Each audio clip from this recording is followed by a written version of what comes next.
scared. Oh, I hope nothing bad happened to Master Chevin. Hey, that little kid is crying. Wonder what happened. Let's go check what's wrong.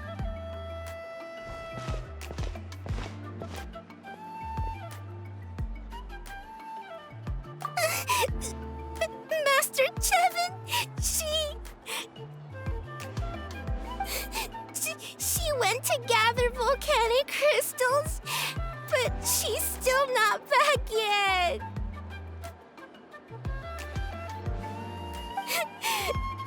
I told the guards, but they said they don't have people to spare. Plus, that area's super dangerous, with tons of monsters and bad guys. They have to finish making preparations before they can try to rescue her. But it'll be too late by then.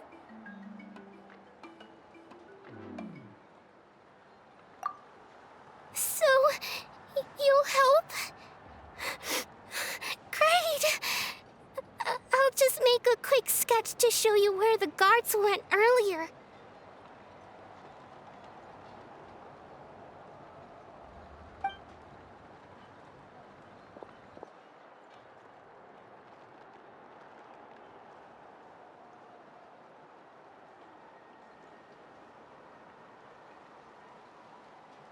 They said Master Chevin might have stopped around here.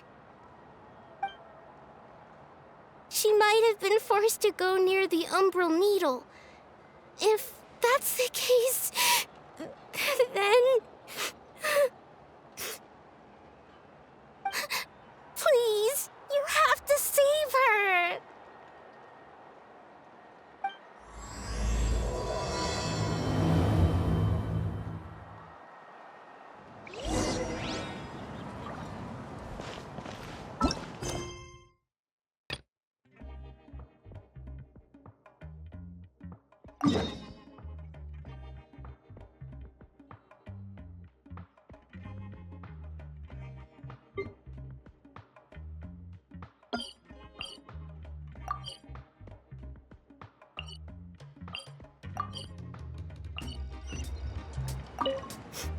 Please help me save Master Chevin.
To the map, we should be getting close. Let's search the area. Stay on your toes, though, traveler. Stick around. Go! Swift and merciful. Forget it. Out of the way, you're From getting whence blown you came. away. Cool it. Water jet. You win.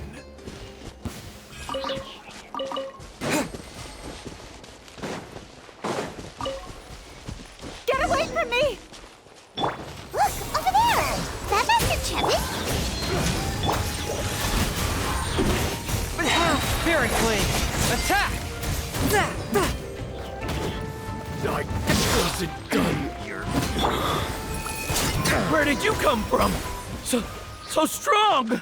Let's get out of here, boys! Run! Leave the stuff at if you want to live. Drop all of it!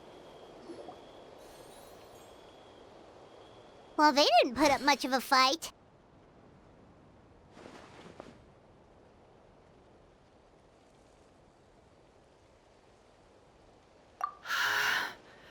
Thank you so much. I thought I wasn't gonna make it down this mountain alive. Saved by the Traveler. Guess my luck's not too bad today. Sorry. Let me introduce myself. I'm Chevin, a gem artisan. I'm not usually this lucky, but maybe things are looking up. She did, huh? I didn't mean to make her worry. I wasn't planning to be gone longer than 2 days, tops. But then, I discovered a new seam of volcanic crystal near the Umbral Needle. It's a large deposit and the purity is exceptional. I dug up a whole bunch of it and was getting ready to head back. But the phlogiston within the crystals attracted monsters. I panicked and ran up a narrow path to avoid them. But by the time I was in the clear, I ended up running into those bandits. You showed up in the nick of time. If the situation was so dangerous, why didn't you just drop the crystals and run? I left most of them behind, believe me. I only kept the purest chunk. I have to bring it back no matter what.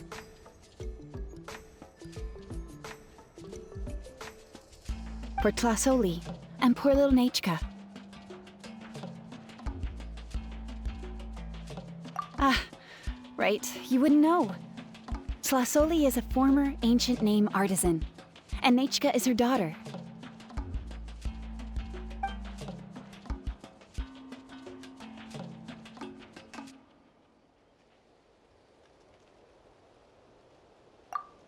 Oh, you know Xilonen? Try mentioning that name in front of Tlasoli. She could sing Xilonen's praises forever. The foremost expert in ancient names, the future of our tribe, the finest artisan in Natlan. You'll never hear the end of it. I know Tlasoli misses the days when she used to forge ancient names. She'd never say as much, but I can tell.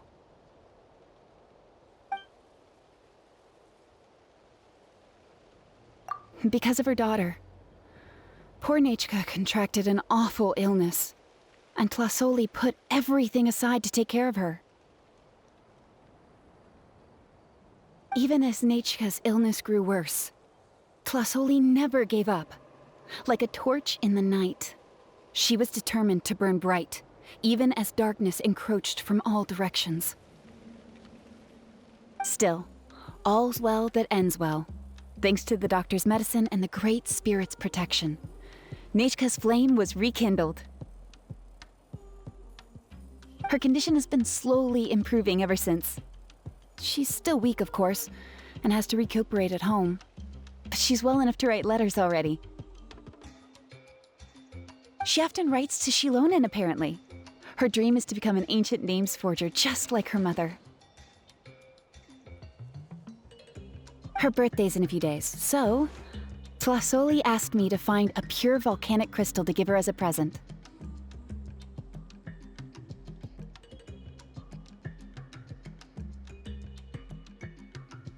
Yeah, talk about an important chunk of ore! What a nice gift! Paimon hopes it helps her feel better.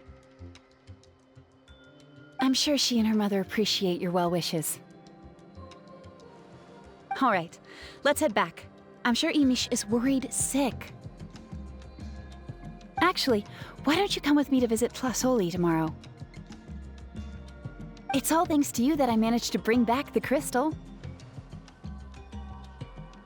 You deserve a reward for helping us protect something so significant.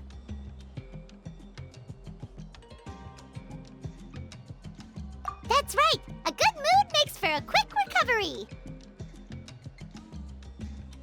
And of course, we wouldn't say no to a little gift. Don't worry, something tells me you'll like this one. But I'll let Tlasoli tell you what it is herself.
Want to see some gems? They're so shiny! Really are the best. Oh, you're early. Looking forward to your gift? That's right. Nechka's been so sick, and Tlasoli had to give up what she loves. Things might get better, but they could probably still use some cheering up. I've already asked someone to swing by and let Tlasoli know we're coming. She's probably made all the necessary preparations. Let's go then. Do you mind watching the story, Mish? I'll be right back.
Yeah.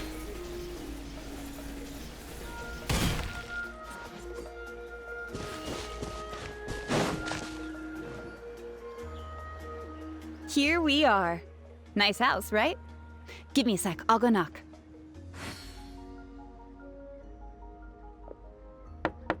Tlasoli, open up! They're here!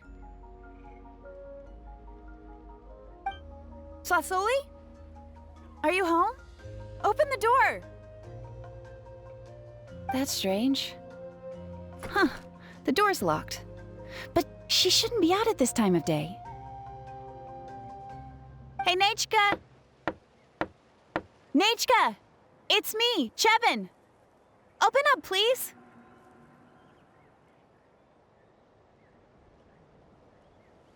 What if something happened to the two of them? What if Nechka got worse again? Let's not overthink things. They were doing just fine the last time I was here. Nechka was sleeping soundly in her room.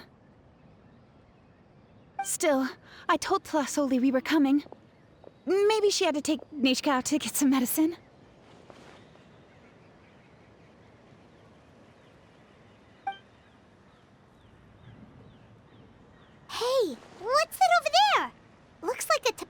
nest.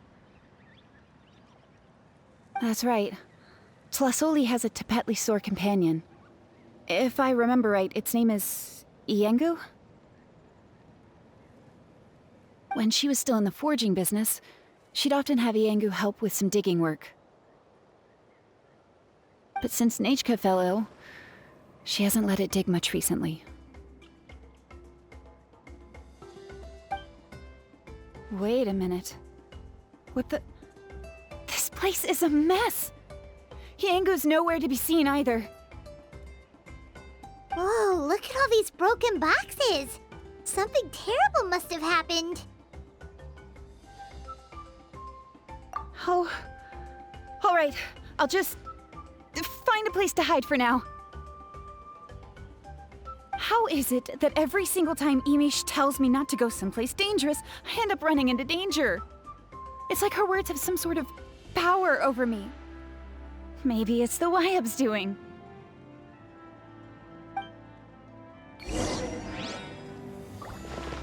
How is it that every single time Imish tells me not to go someplace dangerous, I end up...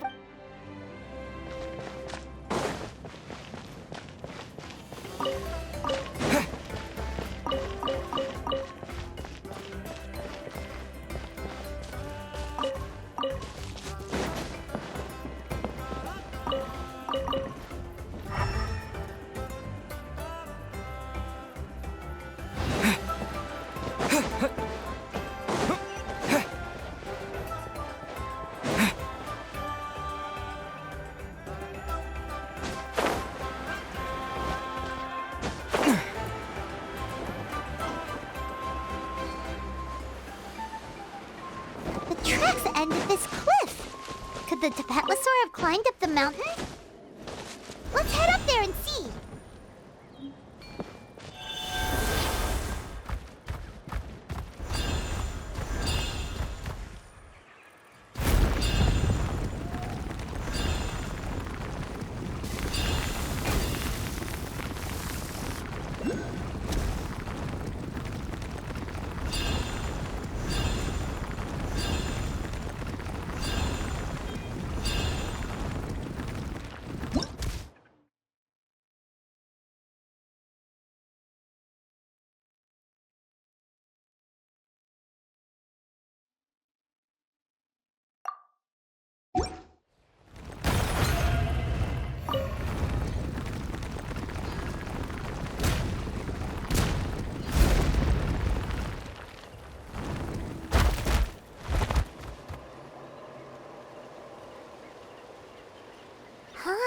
There really is a Tepetlisaur up here.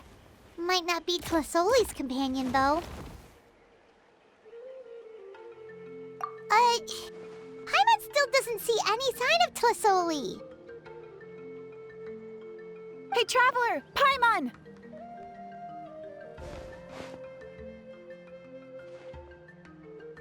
That's Chevin's voice! Come down, quick! Tlasoli's here! Huh? We just got up here and Tlasoli's back already? What a coincidence. Why is the Tepetlisaur coming along? Whoa, hey, don't run! You'll hit us!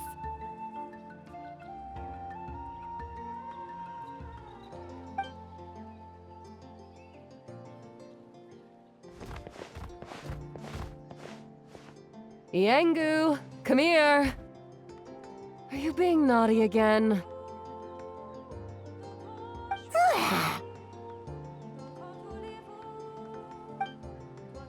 Oh, that's a good saurian. Oh, you must be hungry. Sorry. I'll whip up something for you later.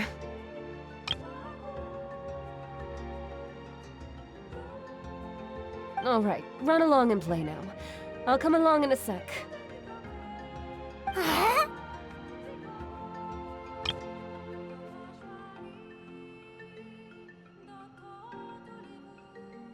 Sorry, you two. I was waiting for you at home when Nechka... Well, she snuck out and ran off by herself.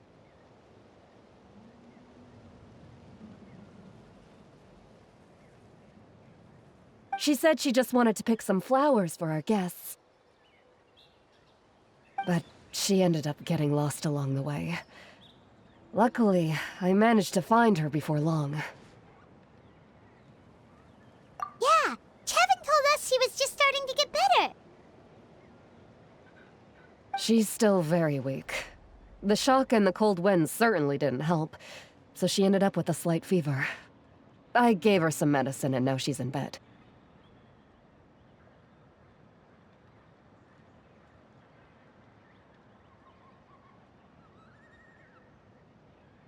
But it's nothing a good night's rest can't fix. That said, she won't be able to meet you today. I'm sorry you came all this way for nothing. Don't worry about it. We know she's still recovering.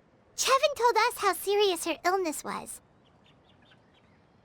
Her health definitely comes first.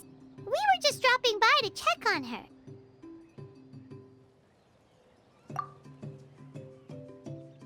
Well, she can at least speak to me and go about her day normally. That's already more than I could ask for. Hey, cheer up! This is supposed to be a happy occasion. We do appreciate that she tried to welcome us with flowers. Anyway, Tlasoli, about the thing I was telling you before.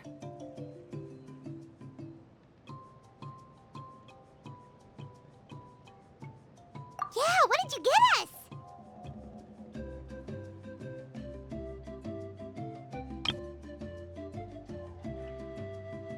Well, it's a blaze gem inscription.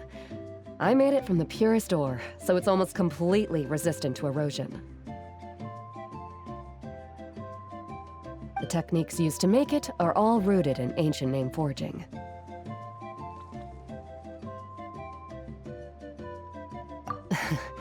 Don't say that or the Wyatt might smite me. The process just uses a few of the same techniques and materials. When I first made one, I didn't think it could serve any practical purpose, apart from the erosion resistance and the general aesthetic. But then Chevin suggested using the crystals to make a special kind of ornament. Blaze gem inscriptions made by an ancient name artisan, engraved with words that never fade. Quite the sales pitch, don't you think?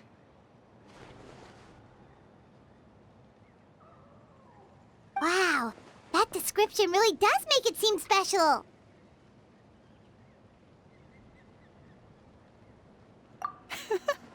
Tlasoli's blaze gem inscriptions really are special, though. Word of mouth isn't always reliable. As information gets passed along, it becomes incomplete, forgotten, and sometimes even distorted. But the words inscribed on these crystals will stand the test of time. The inscription will never deteriorate, and the meaning will never get twisted. It's the perfect gift for a dear friend or significant other. You could even pass it down to younger generations.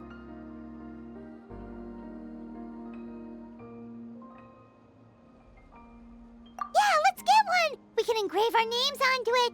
Then once we find your sister, she can add her name as well.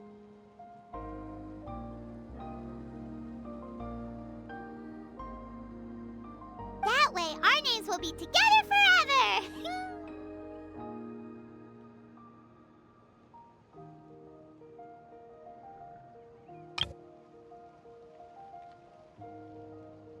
You deserve it.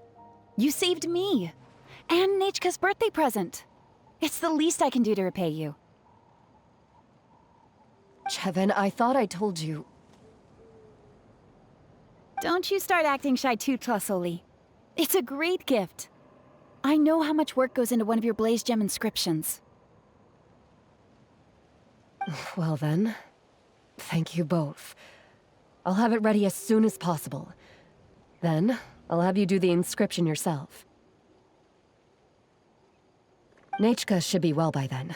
She'll be very excited to meet you.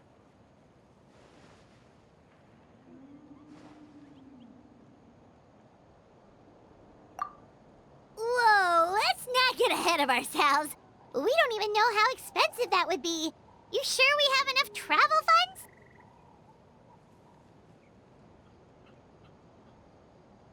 Hold on. This isn't part of some scheme to make us spend all of our mora, right?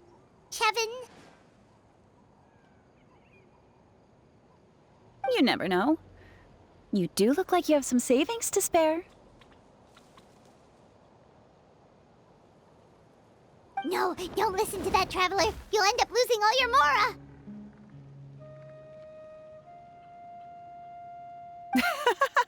In any case, it's up to you.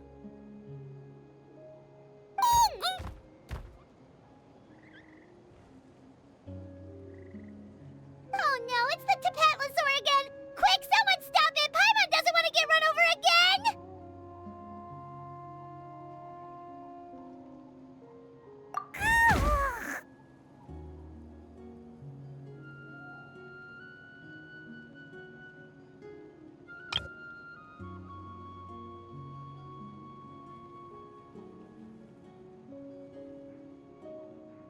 Also, if you don't mind, Tlasoli, I'd like you to help me repair my Blaze Gem inscription. I dropped it when I was attacked earlier. The rope and clasp both snapped, so I haven't been wearing it. I tried fixing it myself, but I just couldn't get it to stay. Could you help? Just leave it to me. I'll make it as good as new. Thank you, Chevin, for going all that way and... It was nothing. We all just want Nachka to get better.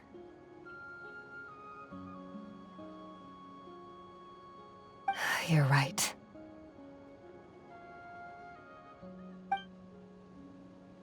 Yangu, behave yourself. I'll feed you in just a second. I'll have Chevin contact you once everything's ready, Traveler. Maybe we'll even line it up with Nachka's birthday. We can even have a little party. Oh, that sounds great! We'll look forward to all the good food, and we'll make sure we're ready to eat. Anyway, see you around, Tlasoli! Look after yourselves.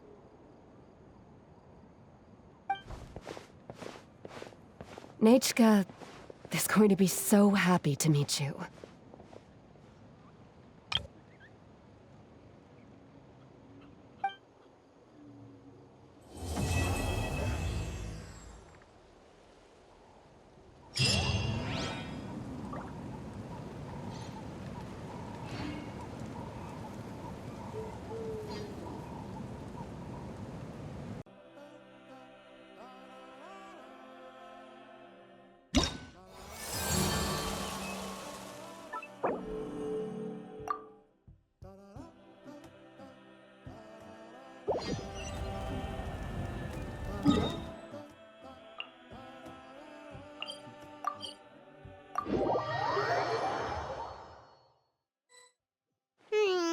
It's been several days now. Wonder if Tlasoli has finished making the Blaze Gem inscription. Since Nachka's birthday is around the corner, let's go to the tribe and buy some things, and then pay the family a visit.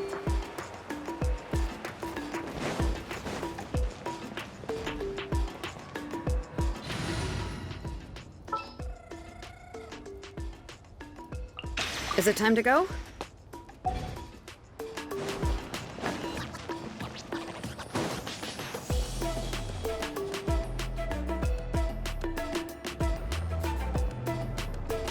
Xilonen, good thing you're here.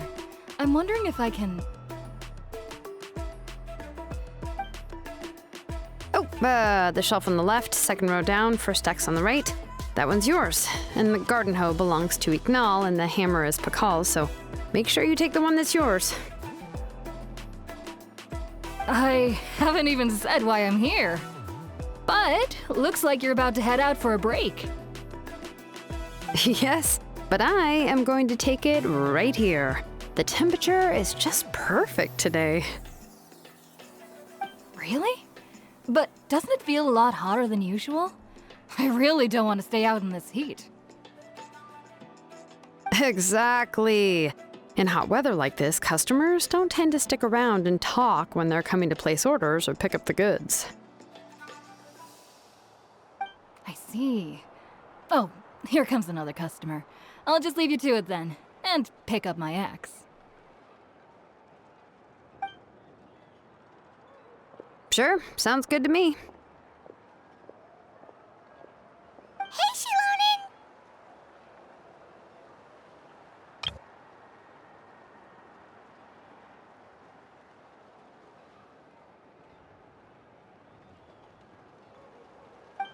Oh, traveler, Paimon! We meet again.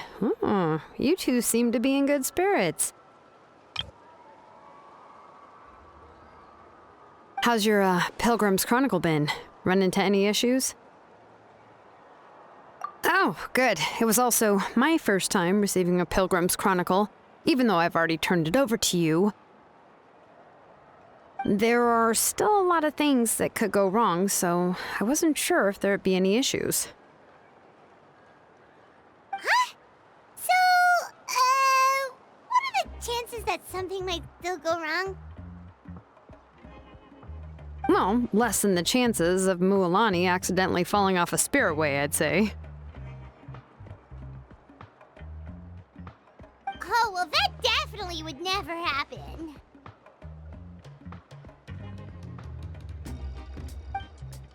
I found the Xilonen. Thanks a lot.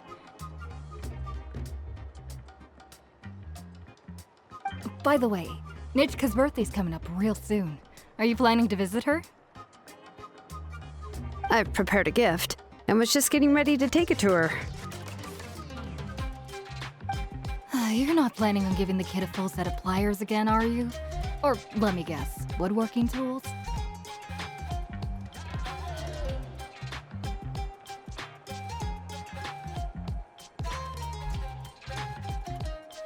Yeah, that's right. Flowers will wither, and toys will break, and snacks are quickly forgotten once they're eaten. But a set of durable work tools will always stay with you and get you through many sticky situations.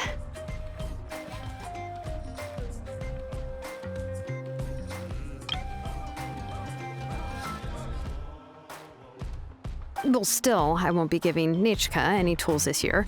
She wrote me a letter saying that she'd like a copy of To Kill the Brave. The book is not what you call a bestseller, but luckily, I have a few copies in my collection. They were really old editions that were published a long time ago, but they should still be readable. Children her age love fairy tales. The last time I was at Tassoli's, I even brought Nichka.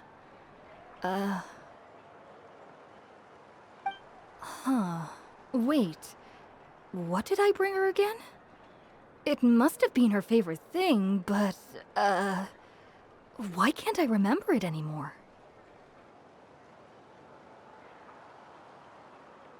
Oh, it is quite hot today. Seems you're about to pass out from the heat. Do you even remember your own name? My memory can't be this bad. It's just these last few days. I've been forgetting things for some odd reason. Well, in that case, why don't you use the blaze gem inscription you have as a memo to engrave some important things to remember? After all, that inscription will never wear out, and it's easy to carry. I'd say that's quite a fitting use for it. You do have a point, but my inscription is almost already full.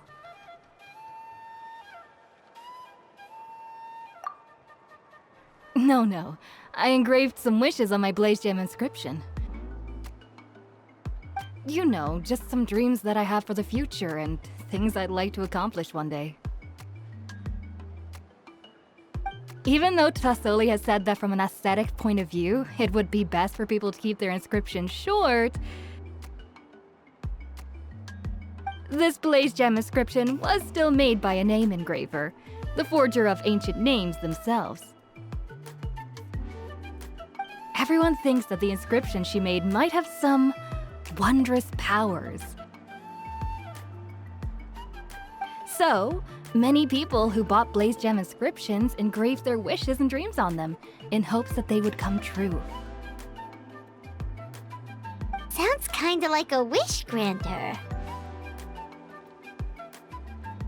But if you do that, won't everyone be able to see your wishes and dreams?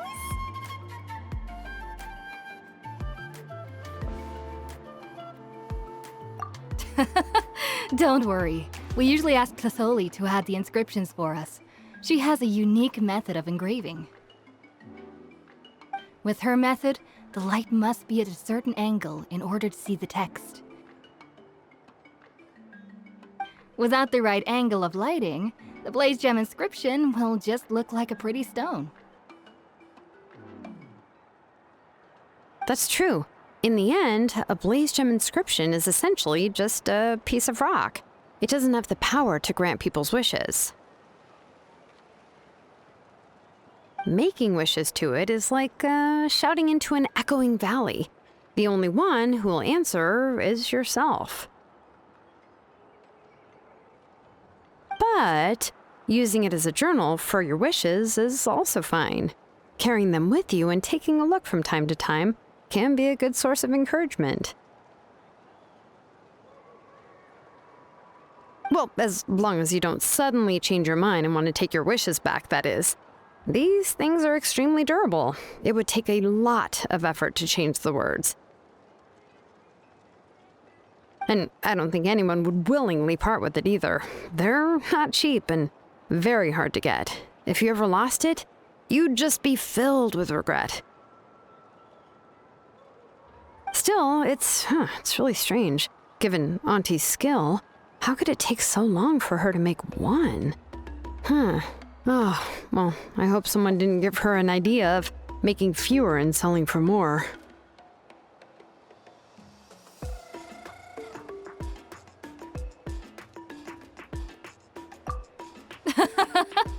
It's true. Chevin would totally have put that in her ear. Still, I don't think it's such a bad thing for Citlali to make some money by selling these.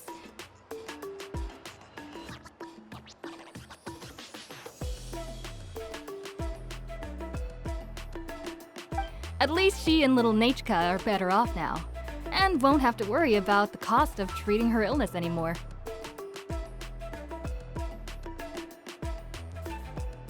I was really worried about their family at first, and was even planning to send them some...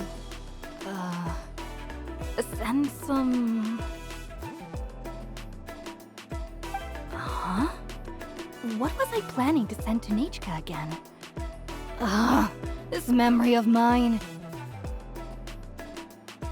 All right, if you stay out in the heat for any longer, I'm afraid even the inscription won't be able to save your memory. You should, go back. Yeah, get some rest. Right. Right. Please give my regards to Citlali and Nachka.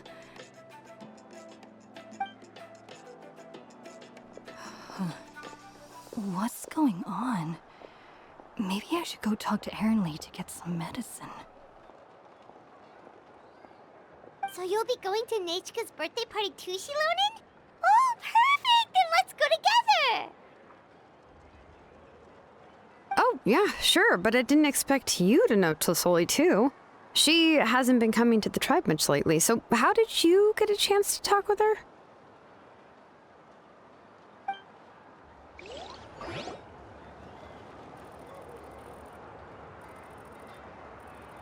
Oh, so that's how you met her.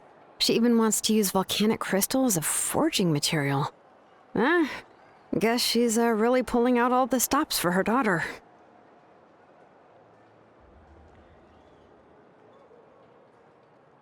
Then let's just go and ask. Come on, I want to give her the book anyway. Huh? Wait a second, our birthday gift's supposed to be a surprise? If we ask Nachka, then she'll know what gift we'll be getting her. And that would ruin the surprise! But if you don't ask her, then how will you know what kind of present she would like? here's another idea. Perhaps you can also give her a storybook based on what she wrote in her letter. That might be a good option.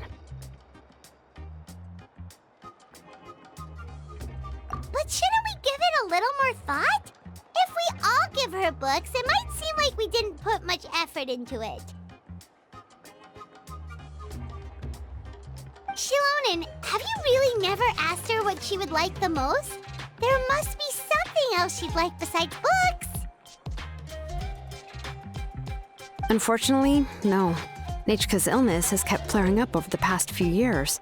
Apparently, she couldn't do anything during that time other than rest in bed.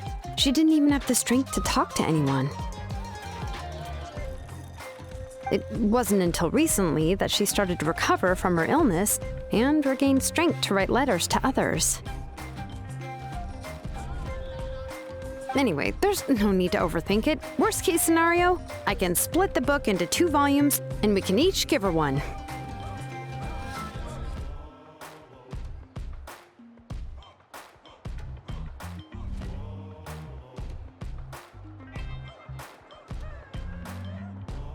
Yeah, even though it would ruin the surprise, we could at least get her something that would make her happy. Anyway, could you tell us a bit more about the book that you're getting her? Is it really that unpopular? Well, it's a little difficult to explain. You see, there are actually 2 versions of To Kill the Brave.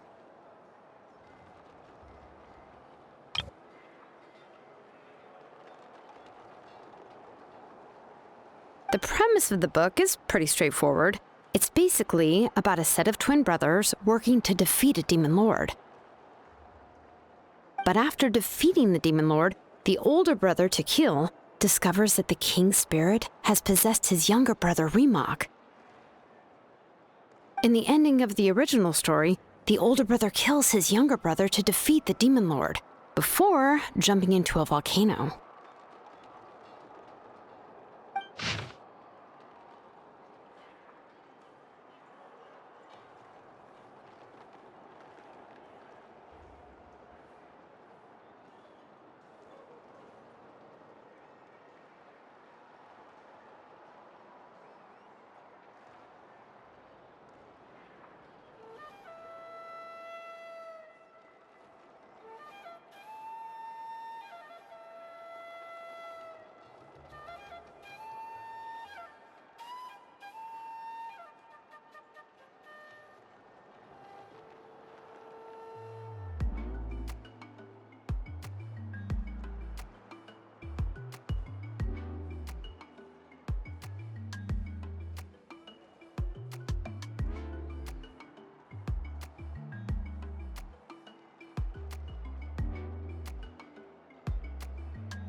I remember there was one line that was super popular at the time.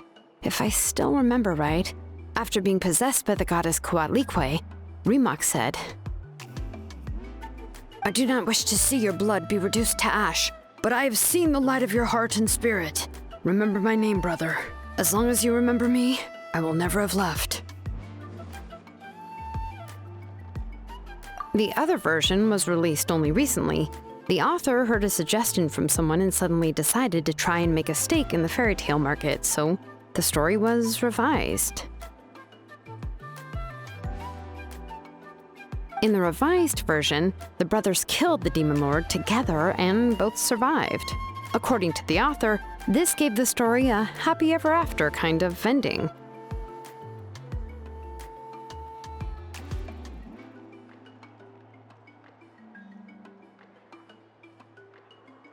However, the revised version was not well received. After a month on the market, it had hardly sold any copies and the books were collecting dust on the store shelves.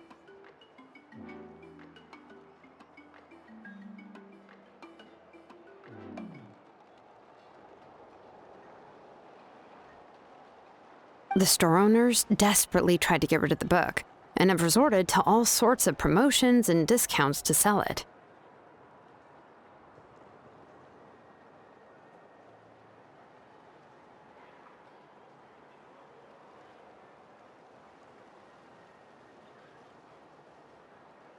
Even now, the only edition of To Kill the Brave you can find in the market is the newer one, whereas the older edition is nearly impossible to find. Anyway, I couldn't bring myself to give such a poorly rated book to Nechka, so I spent a few days looking and managed to find a few copies of the old edition in a warehouse. I picked out a copy that looked relatively new and wrapped it up as a present for Nechka. If you're interested, I can give you this extra copy to read. The pages are pretty old though, so please be gentle with it. Oh, and here's a copy of the newer edition too. They gave me a free copy when I went to buy some chocolatl. So that's how they're trying to sell off the book. Could it really be that bad? Even Paimon's curious now.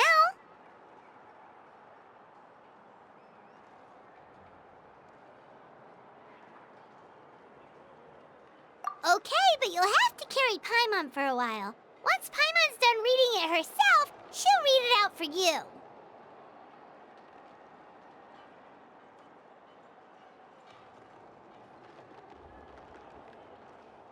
Let's get going. Citlali lives pretty far from the tribe, so it'll take us some time to get there.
Go on now, Yengu.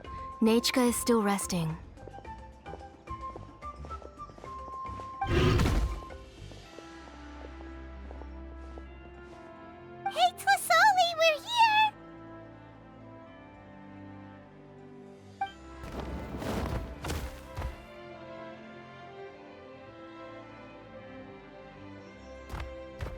Oh, what a surprise. And even Xilonen is here too. Oh, it's been a while since I've seen you, Auntie. I received Nechka's letter. She wanted a copy of To Kill the Brave, right? Well, I've brought the book for her. There are several editions of the book in Natlan, and I wasn't sure which version she'd prefer.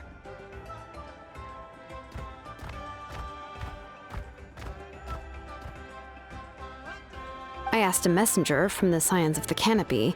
It seems this softcover edition is one of the most popular options, so I brought it for Nachka. You haven't changed a bit, Xilonen.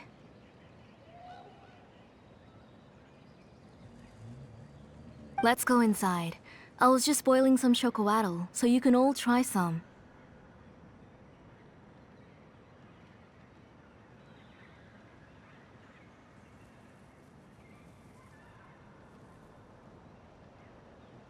Xilonen used to love drinking chocolatl. When she was little, she would always have several cups every time she came to visit me. You were already a big girl by the time I finally had my Nachka. Alright, for now let's... Oh. Oh, Auntie, let's go inside.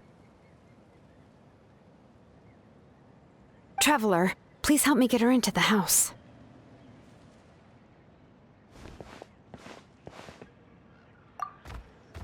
Oh, Paimon will help too! Be good, Yangu, and don't get in the way.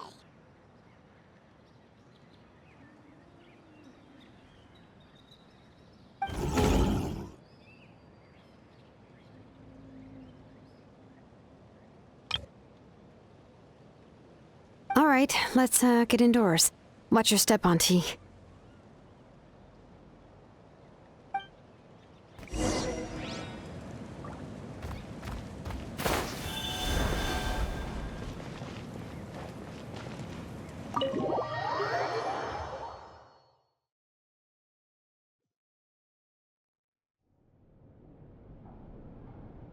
Sorry.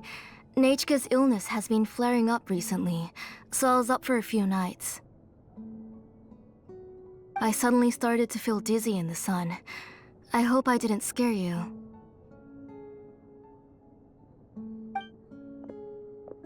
Have a seat. I'll fetch you a few cups of chocolatl. Please wait a moment.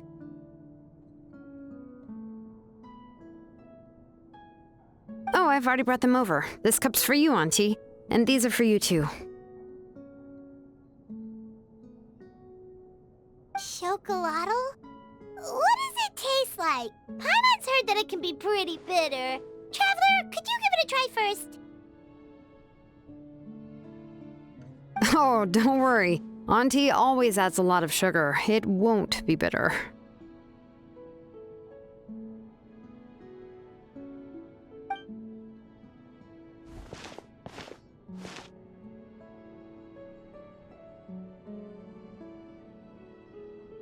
The last time you came to visit, you were still just a kid. But now you're a pillar of the Children of Echoes. No, of all Natlan even. Oh, well, it's all thanks to the drinks I had here and the books I happened to read. We heard that you two are from the same tribe, but Paimon had no idea you were so close. When I was little, my parents were always talking about how skilled Auntie was at forging ancient names and how she was a good role model for the rest of us. The moment I became idle at home, they would toss me into Auntie's workshop to watch and learn.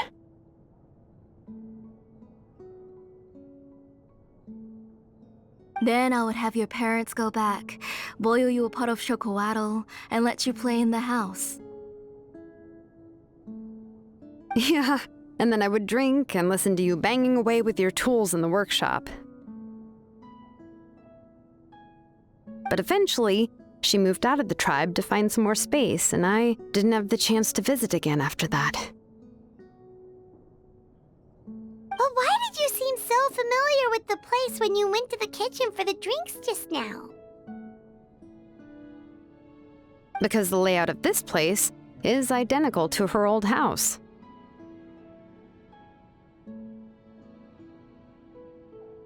Let me see. Yeah, that should be Nachka's bedroom then.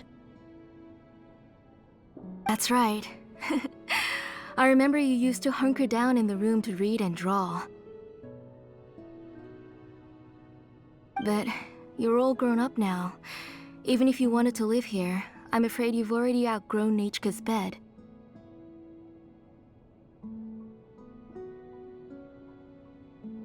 That's how Nechka sees Xilonen too. Whenever she's feeling better, she always asks me when her pen pal sister will be coming to visit. Well, yeah, I'm here now, and even brought a gift as an apology. I'll leave the book here. You said Nechka asked you for the book? I hope it wasn't too much trouble to get. Really, I'm surprised that she even asked you for a present. When she's at home, she'd even ask me for permission to eat some snacks.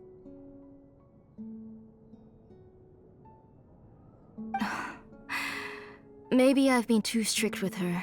She's obviously starting to like her big sister more than her own mother.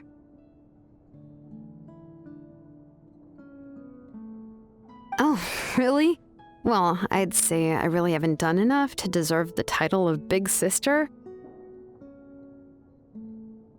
Yeah, I wasn't able to help her when she was sick, and I didn't even come and visit her that many times. Well, the only thing I have been able to do is to help her find some books. Don't be too hard on yourself, Xilonen. You have great responsibilities as the name engraver of the tribe. We both know you are far too busy to take care of her. The responsibilities on your shoulders also became far heavier when I gave up on my work.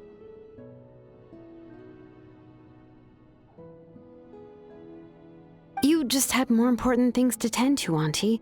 No one in the tribe blames you. We all know that Nechka needs her mother's care.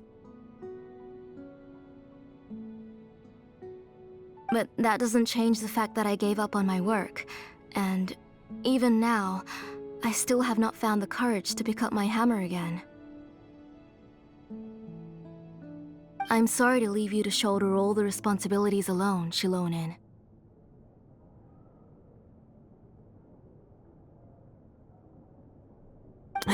Oh.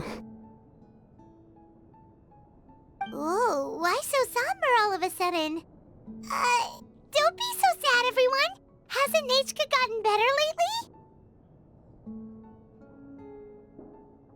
Oh, relax, Auntie. I can handle the work. But once Nechka is back on her feet, you should get back to work and let me have a vacation.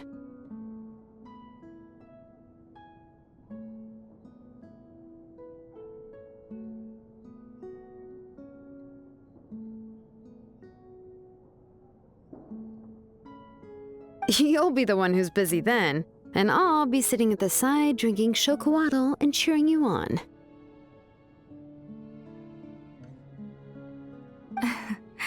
If that day really comes, you can have as much chocolatl as you like.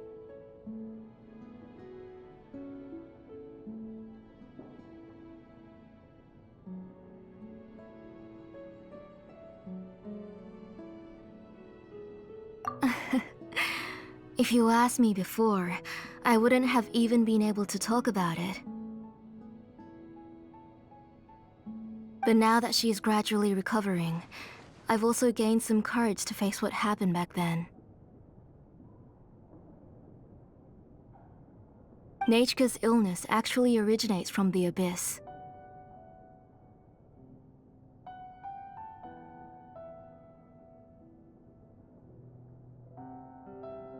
That night, I was in the tribe, having a discussion over the forging of new ancient names. Before we could finish our discussion, the alarm started to ring outside. A horde of monsters from the Abyss suddenly attacked the tribe, so everyone banded together to fight them off. I joined the fray as well, and it wasn't until the monsters were repelled that I got back home with some guards from the tribe. But Nechka was gone.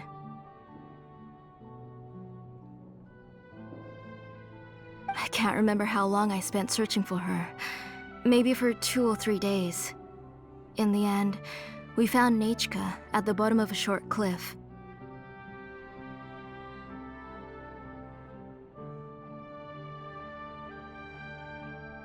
She was holding a dried up embercore flower in her hand, and there were traces of abyssal corruption around her wounds.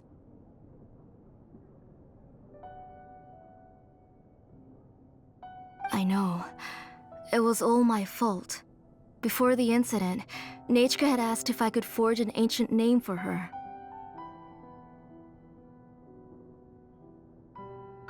Work was busy at the time, so I told her that if she could find an embercore flower, I would use it as material to forge her an ancient name. Oh, Nachka, my daughter, my Nachka. I was holding her in my arms, but no matter how many times I called her name, she wouldn't open her eyes and look at me. I was the one who decided to move my workshop to the outskirts of our tribe for work, and I was the one who left her home alone. Oh, my daughter, my Nachka, why do you have to suffer like this?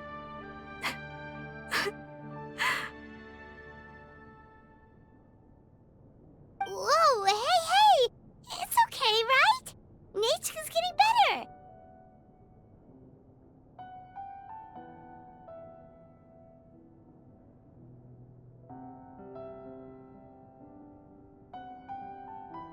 She already has the strength to write letters now, doesn't she?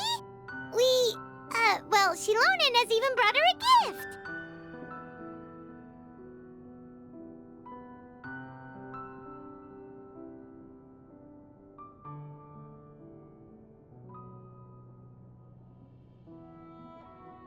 Sorry. I just can't control myself whenever I remember that time.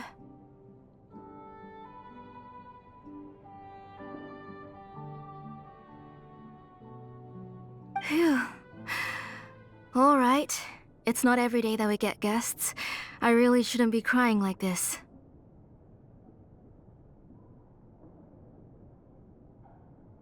I asked someone to buy some ingredients for me. So, why don't you stay for dinner tonight? I'll make some shrimp bisque, grilled fish and mint sauce, and tower tacos. We'll help. That sounds like a lot to make, and we don't want you to tire yourself out.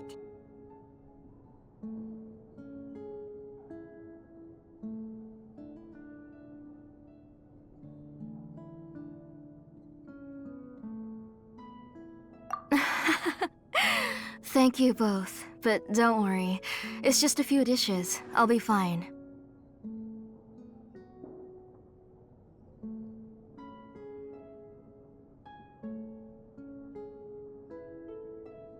You three just need to make sure everything gets eaten up. I can't eat a lot at this age.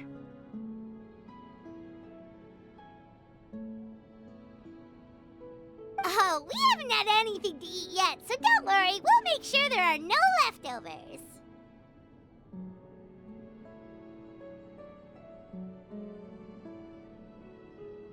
Ah, it just occurred to me that Xilonen likes to eat cheesy crab hot pot. Why don't I make that instead of the grilled fish and mint sauce? I remember you don't like picking out fish bones.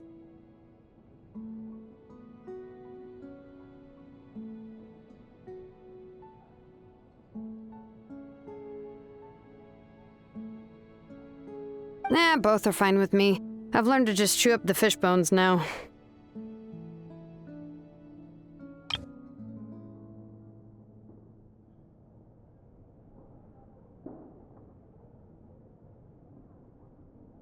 Oh, come on now. If you don't want to pick out the bones, I can just take them out for you. Anyway, for dessert, would you like a cup of grain fruit or chocolate?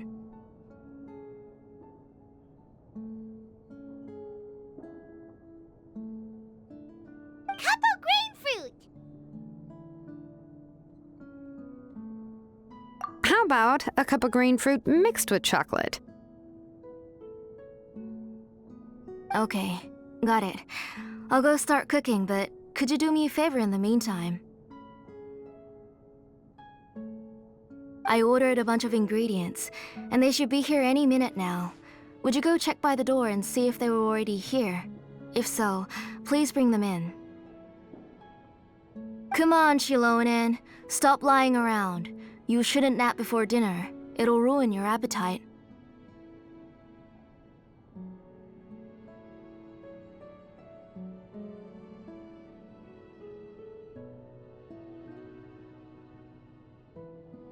Hey, I'm not a kid anymore, you know. You don't have to worry about my appetite. That's beside the point. If you don't watch out for your health while you're still young, then when you get older, you'll... All right. I'm getting up.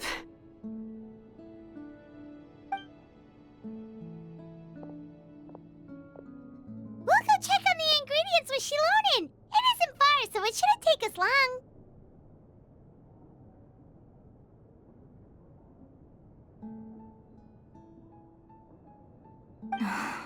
That kid.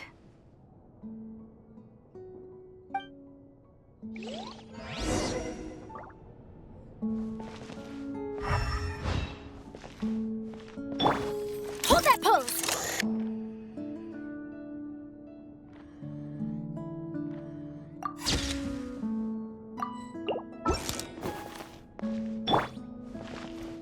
That kid.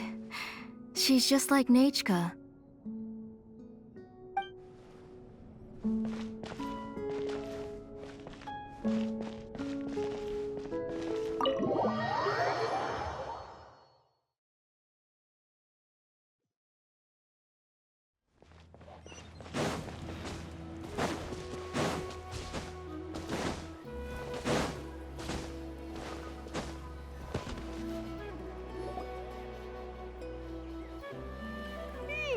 No one's come to deliver the ingredients yet. Paimon thought we'd see someone come flying down on a Yunkasaur as soon as we came out. A messenger from the Scions of the Canopy wouldn't be flying here. They usually come climbing down the cliffs nearby. No need to look. There isn't anyone on the cliffs.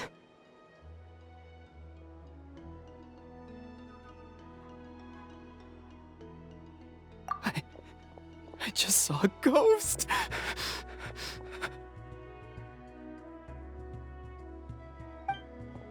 Hey, you there! Sorry, but does Tlisoli live around here? Oh, are you the one who's supposed to deliver the ingredients? Ingredients? Are you kidding? I was nearly eaten myself!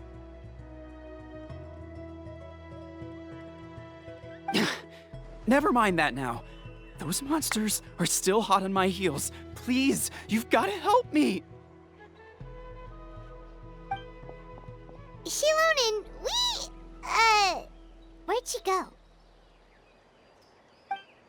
Whoa, she's already gone up to fight the monsters? Let's go help her out!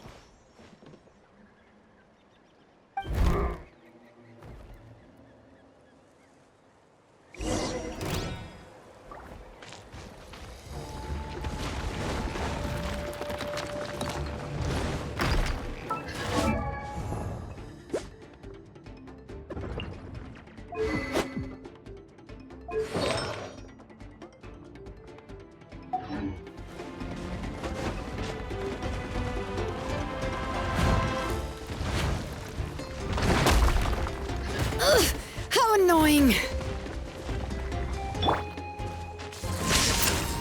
Smile! Truth bomb!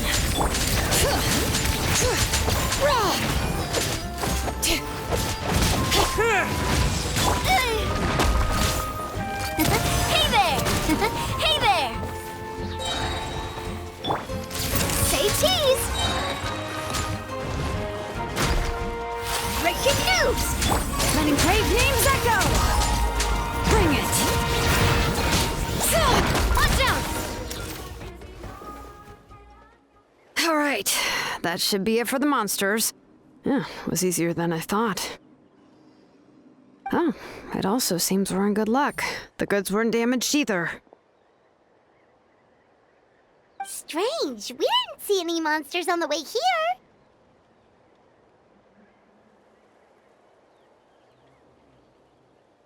Yeah, right. I use this road to deliver goods all the time, and I've never been attacked like this before. It's the main road in and out of the tribe, so people often come here to clear out any monsters. This area is usually very safe. I don't know what happened, but it seems like all the monsters around here have gone berserk. Even the docile Tapetlosaurs are in a frenzy.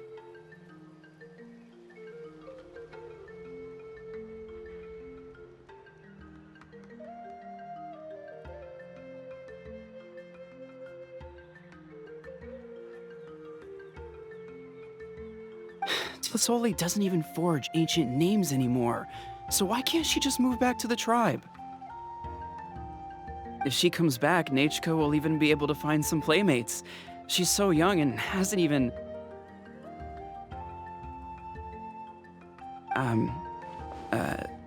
Nachka's playmates.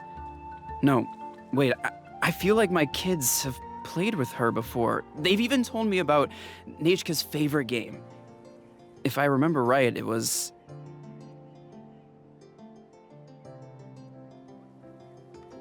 strange. I always remembered it before.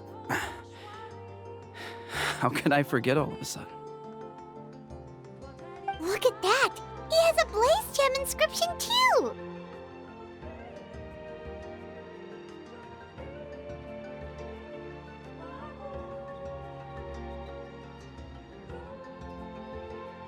You should go back to the tribe. It seems like you had quite the scare today. We'll take the ingredients back for you. I'll carry these bags, and you two can carry the rest.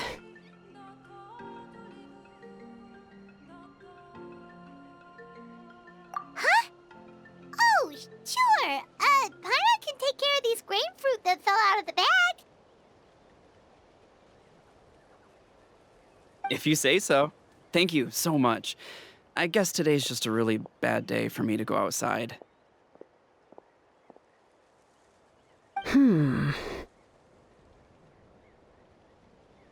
That's so weird. Why is everyone we run into today having trouble remembering stuff?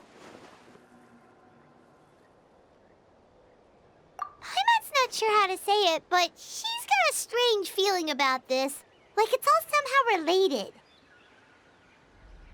Once you live long enough, you'll eventually start experiencing strange days like this.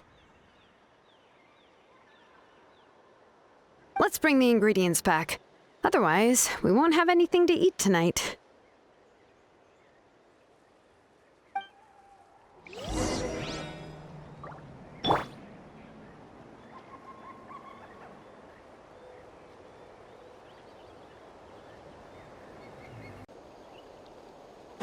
All right.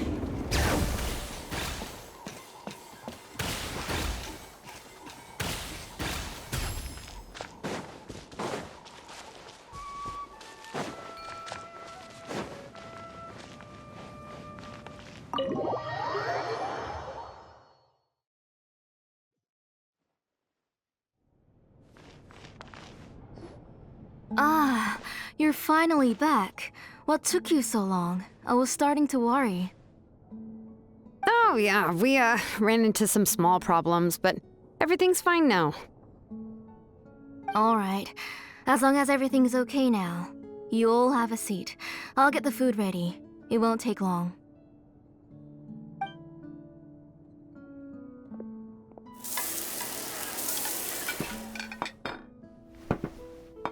Whoa, there's so much tasty food! You're amazing, Tlisoli!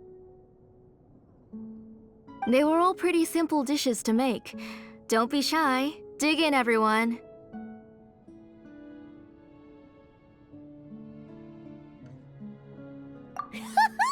Paimon will help herself.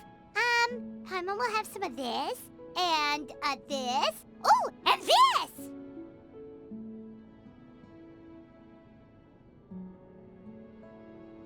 Ooh, yeah. Can I get another serving, please? Ooh, yeah. Can I get another serving, please?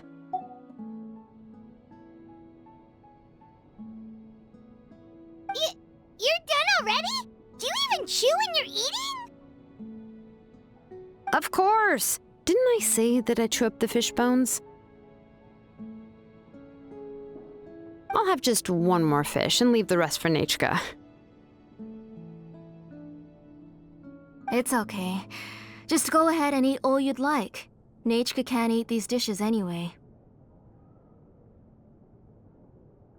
Her body is too weak to digest these kinds of things. I'll just make some broth for her.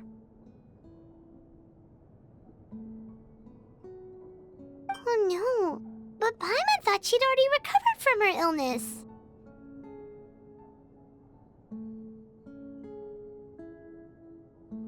Injuries caused by the Abyss cannot be undone. The doctor said the fact that she's stable is already quite a miracle. But it's okay. Nechka can talk to me now and can even hold my hand. That's more than I could ask for. Even if she will never again know that I am her mother. What do you mean? The doctor said the Abyss has had an irreversible effect on Nechka's soul. She's lost all her memories from before she was injured.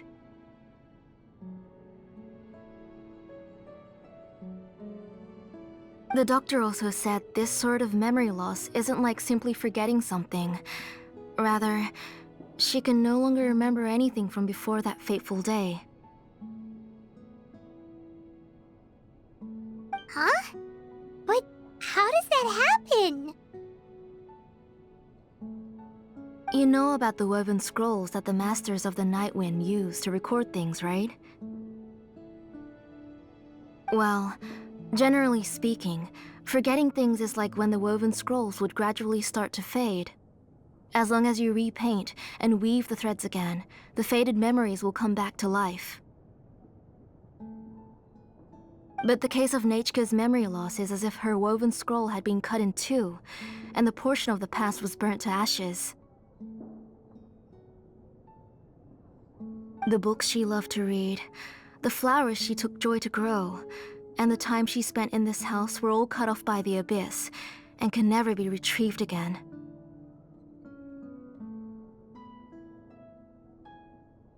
As one example of that, Nechka now only sees me as a strange, unfamiliar auntie who claims to be her mother.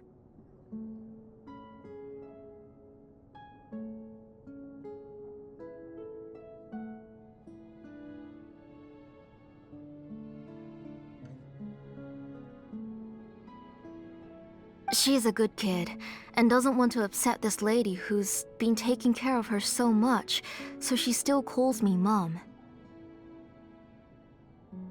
But I've always had a feeling that she's constantly wondering about things like, where is her real mother? Why is she stuck here in this house? Was she abandoned? Nechka really has no idea that her real mother is right in front of her, and has never left.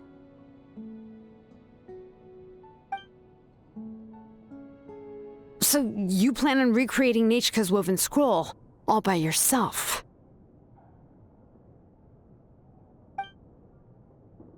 What do you mean? Or should I say, you've already started reweaving that scroll long ago.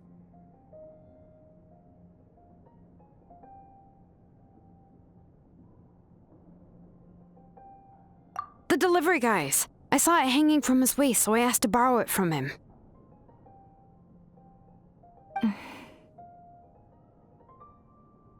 Don't worry, I'll return the inscription to him once we've figured everything out.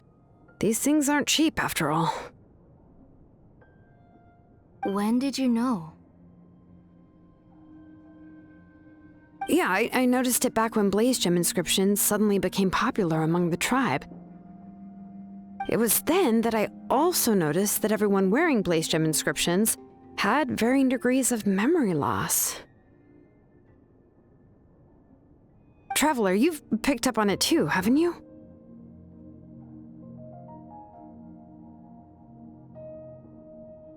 Accessories made using ancient names forging techniques. Huh. For what's only supposed to be a pretty souvenir, this inscription contains a phlogiston engraving with a truly overkill level of complexity. The shapes and patterns of these engravings are also identical to that of an ancient name. By making just a few slight adjustments to the layout and connections of the main pattern, you can pretty much qualify this blaze gem inscription as a bona fide ancient name. And yet, you've never told anyone about these engravings in the blaze gem inscriptions that can be activated at any time.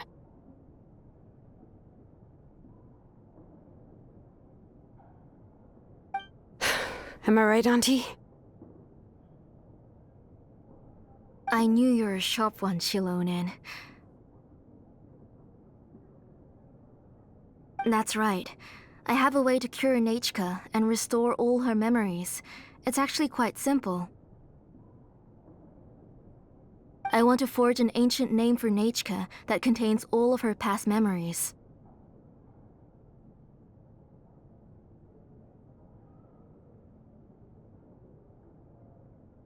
And the reason they must be approved by the Wyab is because the memories they bear are all stored within the ley lines.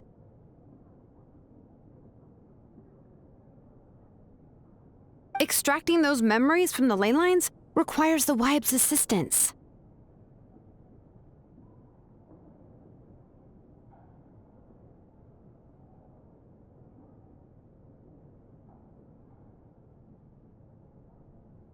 But your plan wouldn't need you to do any of that, right, Auntie? Your blaze gem inscriptions will help you complete that part of your plan in the ley line's place. You will use the inscriptions to form a massive memory bank for Nechka. And the ancient names you're trying to forge will be used to extract corresponding memories from the memory bank. A memory bank? Wait, so the reason all those people were having trouble remembering stuff is because the blaze gem inscriptions took away any memories related to Nechka?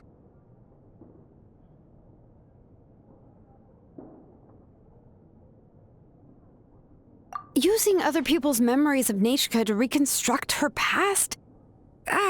This is the first time I've heard of such an idea. You've seen through my plans, Xilonen. You're as outstanding as ever. Far more brilliant than me. I intend to use this method to collate all the memories related to Nechka and allow her to regain her past again. But wouldn't extracting memories like that hurt the person carrying the blaze gem inscription? Not at all. Every time a blaze gem inscription extracts memories, the process is under my precise control. That way, there's no chance of anyone in the tribe getting hurt. This is the central inscription that controls all the other blaze gem inscriptions, which will also soon serve as Nechka's ancient name.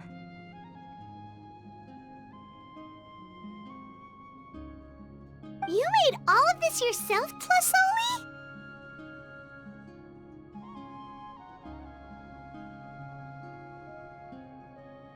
Yes, it was lots and lots of work. It was truly exhausting. Or perhaps I've just grown old. You saw it yourself. I nearly fainted just from being in the sun. I could collapse tomorrow, or even in the next few moments, but Nechka's ancient name is still far from completion. I've solved the issue of storing memories, but I still don't know how to connect Nechka up to this central inscription. I've thought you just modify your own ancient name. I considered it, but this matter doesn't have anything to do with my ancient name. It's of no help to me, and I don't need its help now.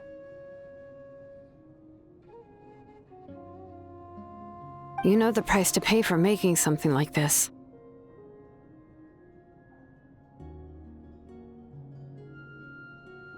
Yes, I do. But as long as I can get my Nechka back, I'm willing to do whatever it takes. Otherwise, Nechka won't have any chance of reclaiming her past once I'm dead and gone.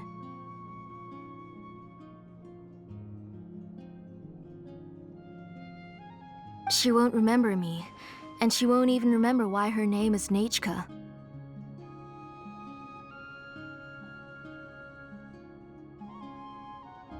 When that time comes, she will be left to drift around the world all alone, unknowing of where she came from or where she should go.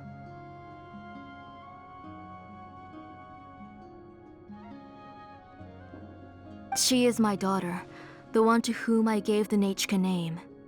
Whether it be as her mother or as a name engraver, I can't simply stand by and let her name disappear.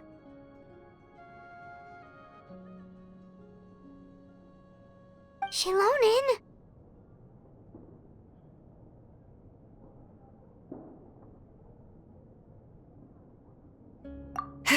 I'll take the central inscription with me.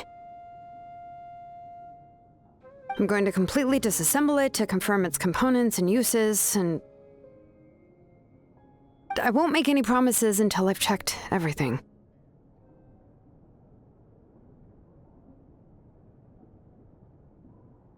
Say goodnight to Nechka for me, Auntie. Oh, wait. I've also finished the inscriptions for the Traveler in Paimon. Let me fetch them for you.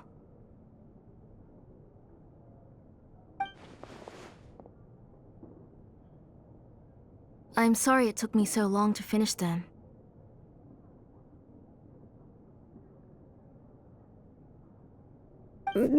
Hold on, Auntie. The Traveler and Paimon have never met Nechka before, so you can't draw any memories from them.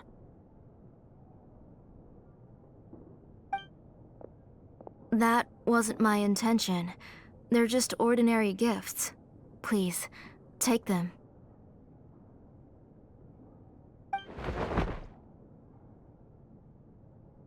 Huh? What was that noise? Nechka must have woken up and wants to get out of bed on her own. Sorry, I'll go check on her first. Nechka! Don't try to get out of bed. Just tell Mom if you need anything. You go ahead and take care of Nechka, Auntie. Let's go, Traveler and Paimon. There are a few things I want to tell you.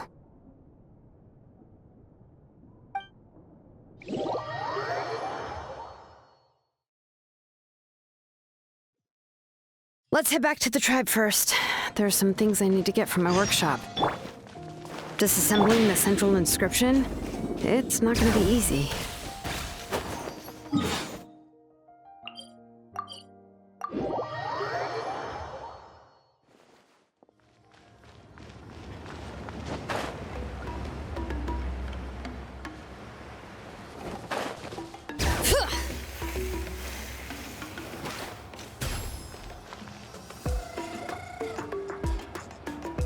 You two can wait outside for a moment. I just need to go in and grab something. The workshop is a little messy, so unfortunately, I won't be able to show you around.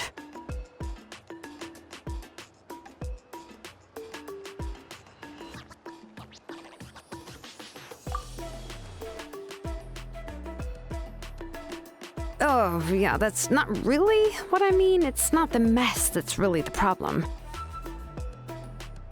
It's just that the workshop is cluttered with way too much stuff. Books, files, and even ancient texts I got from the Masters of the Nightwind. Everything's piled up to the ceiling. You probably won't know where to step once you're inside. Kachina suffered quite an unfortunate series of events the last time she went inside. Well, I suppose it was my fault for being so focused on searching for information at the time that I forgot to lock the door. After entering the workshop, she was shocked to find herself face to face with a massive woven scroll from the Masters of the Nightwind, and then she turned around and knocked over a huge stack of forging blueprints. She tried to step out of the way, but tripped on a poster tube that was behind her, and then boom! The forging blueprints came crashing down right onto her head.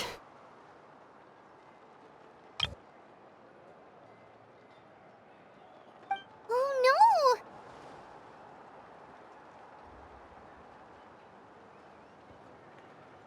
She's lucky I noticed in time.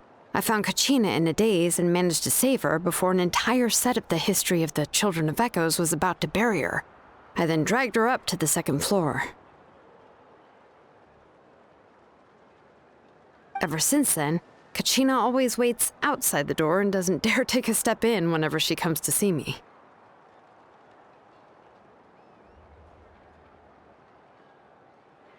Yeah, you're an artisan and craftswoman after all. We thought there would be weapons and armor hanging all over the place. But it seems more like a library than a workshop. Well, my primary work is forging ancient names, which is much trickier than making swords and tools. Aside from the necessary craftsmanship, I also need to consult many ancient texts. You probably already know that each ancient name represents a certain spirit, behind which are countless related stories to support it.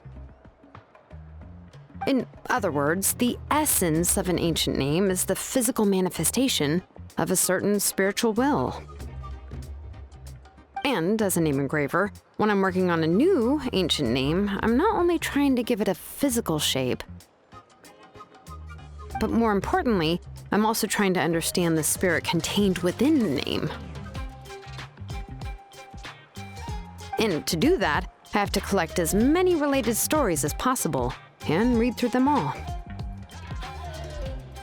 But, as you might know, people tend to add a lot of extraneous details when it comes to stories about themselves. For stories that have been clearly exaggerated or altered, I must gather other related stories and information as cross-references. This way, I can filter out all the absurd and exaggerated details and restore the person's life to its true nature. Only in true stories can you find the authentic spirit.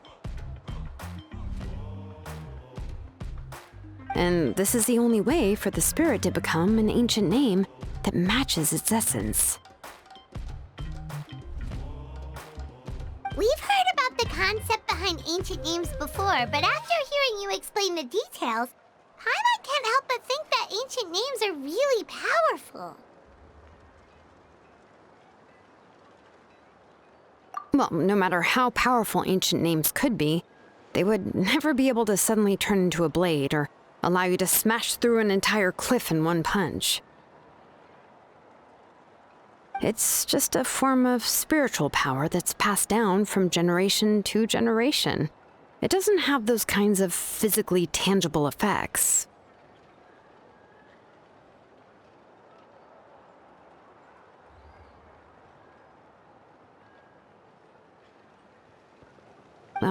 Well, take your own names, for example. From the moment you appeared in this world, some person had already prepared a blessing for you.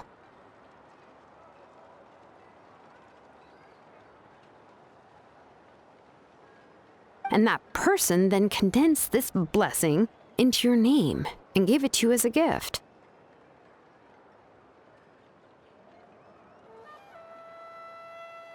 It may feel like the moment you received your name is already in the past, but it will always stay with you and move with you in the future. Names are blessings for the future from people standing in the past. Well, that's what Auntie once told me. And with this blessing, people will become more confident as they walk into their future. To put it another way, it's like having a lamp in your hand as you walk through the darkness of night. Oh, Paimon gets that! If you're alone when you're walking in the dark, it's easy to get scared and tired quickly.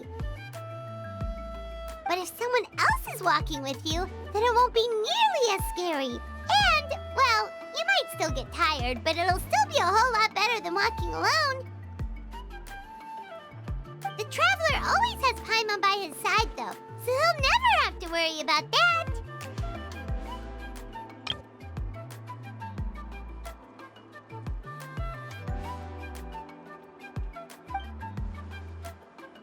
hope.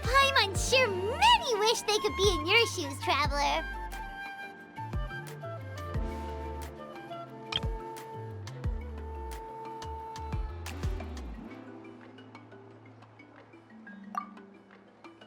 Iron's always flying. Of course it gets tiring. But we're getting off topic. We can talk about that later.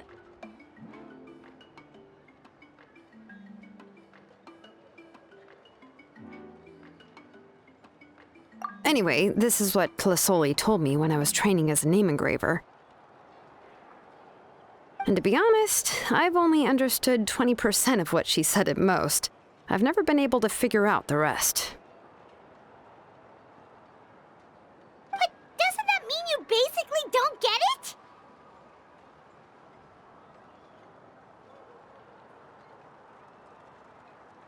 Well, that's not entirely true. Auntie and I have at least come to a consensus on the most important thing. I am sick of talking. We can talk about all of this later. Please, wait a moment while I grab my things.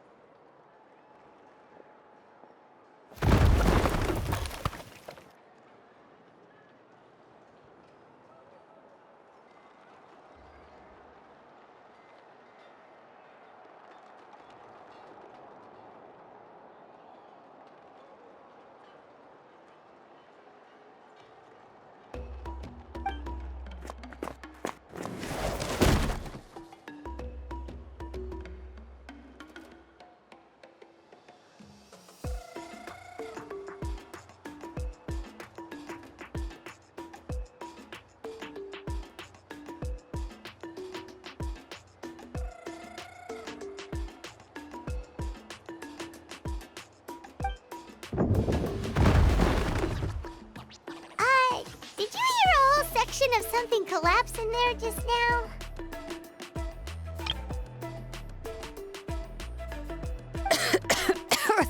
It's fine, it's fine. It was just a bunch of very old ancient name records. I've already made copies of them. I kept this set of phlogiston wedges in the back, so it wasn't easy to take out. I had to resort to brute force.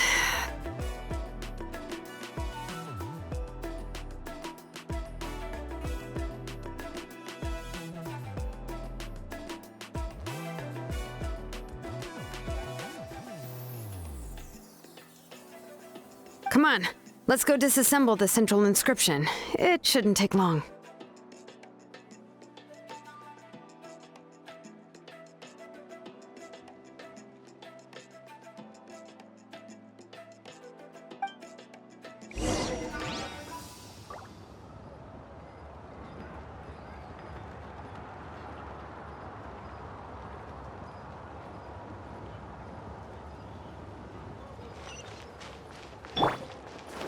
All right.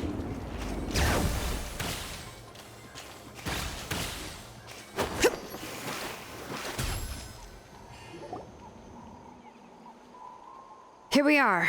This is the place. This cliff is pretty high. What are we going to do here? Are we going to climb to the very top and then throw this inscription down the cliff?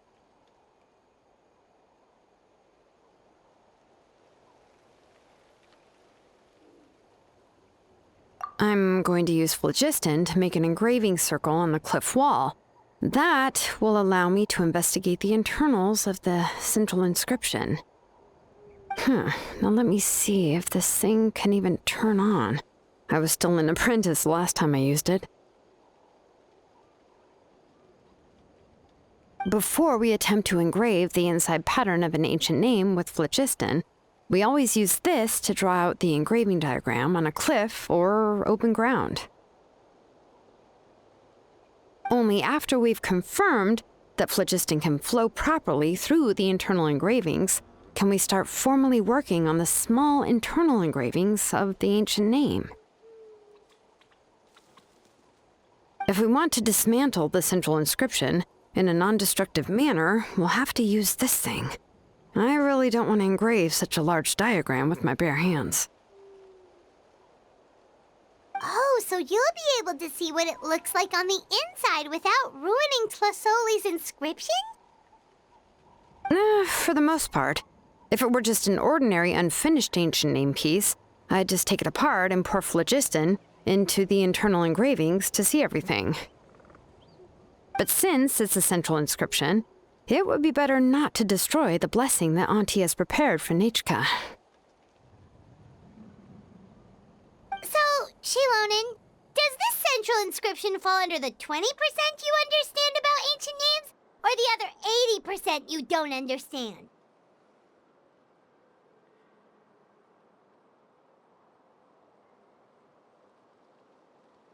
Oh, don't worry. As I said, Auntie and I share an understanding of the most important principle, which is names are intrinsically valuable. Only by having names can things be sorted and categorized. They allow the world to become more orderly and identifiable. For example, when I order ore, I would usually say I need volcanic crystals of about 35% purity and no more than 3% of impurities. Without specific names, I would only be able to go to the ore merchant and say, I want this and this. No, this isn't it. That one. No, not that one either. Yeah, you see what I mean? Names are a crucial part of how we standardize our workflow. Without names, the work would be impossible.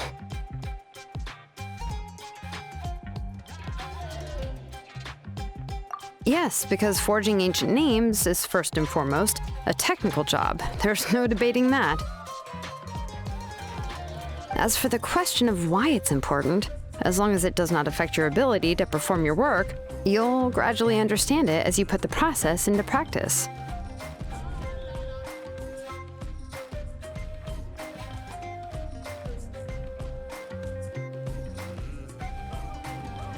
After all, creating an ancient name is quite the complicated process. Well, let me break it down even further. We're not in the tribe right now anyway. Essentially, by forging ancient names, I'm assigning nicknames to the heroes in Natlan's history. Giving someone a name is a subjective expression. You just need to express your hopes and wishes for them. But giving someone a nickname is a much more objective expression. To come up with a fitting and accurate nickname requires much thought and observation.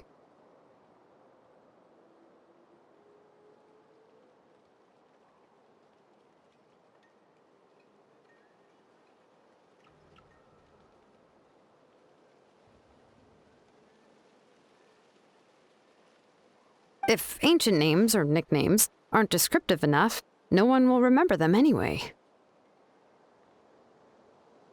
So the best I can do is gather all the information I could and try to come up with the most fitting nicknames possible. Even a minor mistake in the process could cause people to misunderstand the nickname. For a name engraver such as myself, such mistakes would be considered a major blunder.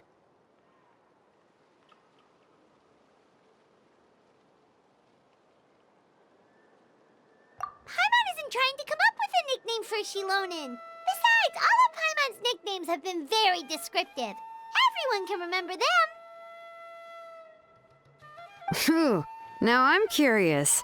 Why don't you, come up with one for me? Are you serious? Of course. This is also my line of work, you know. Go ahead.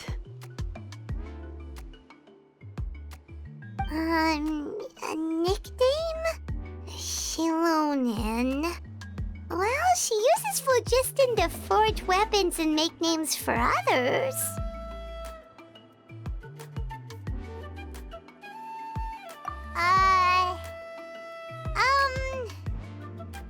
Smith?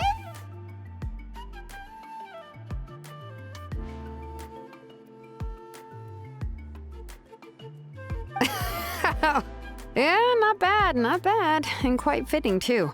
I'll remember it.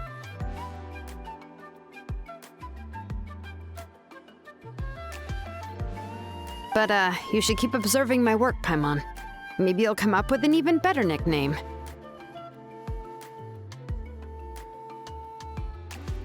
Right, okay. Time to make like a smith and start smithing. Watch closely.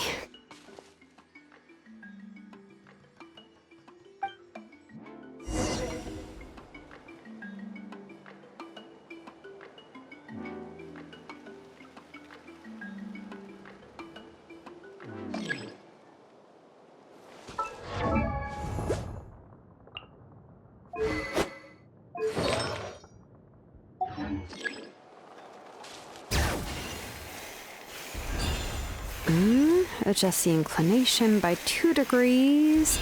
Stop.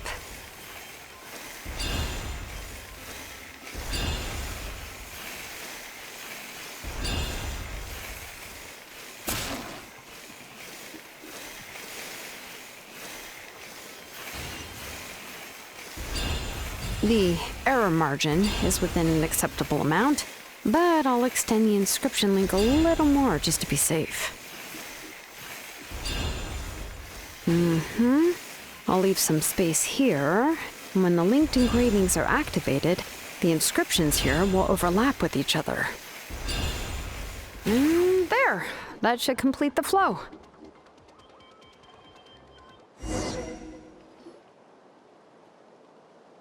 Amazing, Xilonen! You were running all over that cliff as if it was flat ground!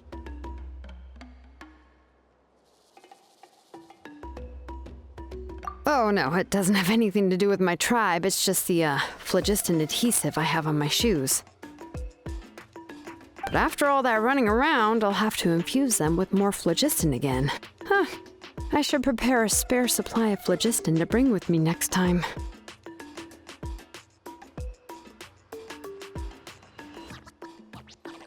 More or less, yeah.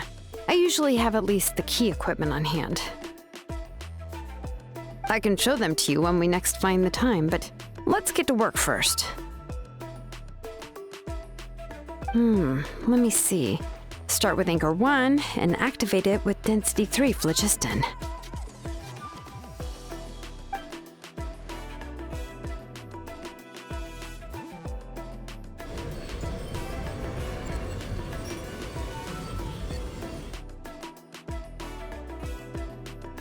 Whoa! A super huge diagram just appeared!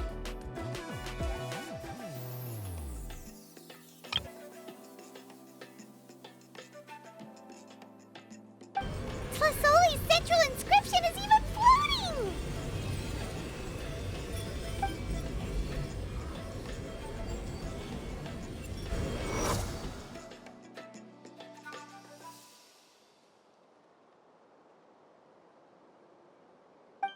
So are you done checking the inscription, Xilonen? How does it look? I didn't find any anomalies in the phlogiston engraving. All the adjustments are indeed based on ancient name engraving techniques.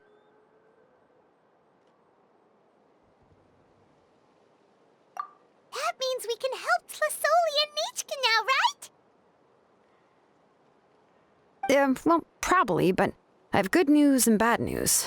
Oh, but I'm also just going to go ahead and share both, so it's not like you'll have a choice in the matter. Paimon will cover her ears after the good news. Well, even if you cover your ears, the issue will still continue to exist. But, before we get to that, I want to ask the Traveler a question. What are your thoughts on absorbing memories?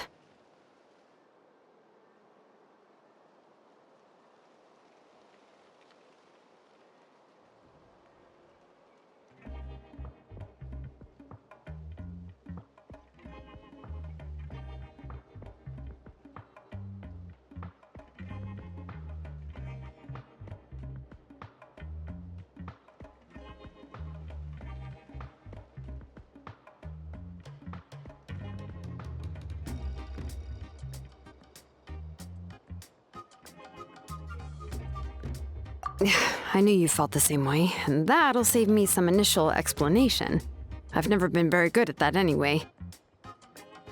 It's hard to control the absorption of memories. Technically speaking, This type of inscription has the power to do far more than absorb memories related to a single person.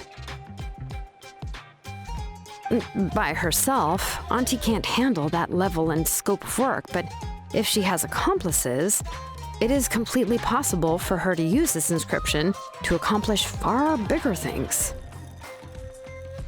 Accomplices? You make it sound like she's committing a crime!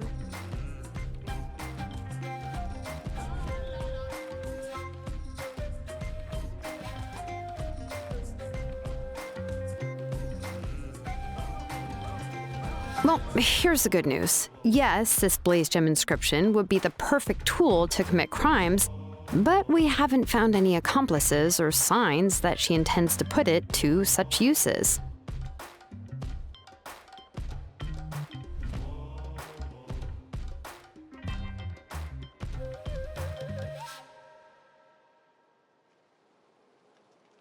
From a purely objective standpoint, we can consider that possibility as yet to be confirmed for now.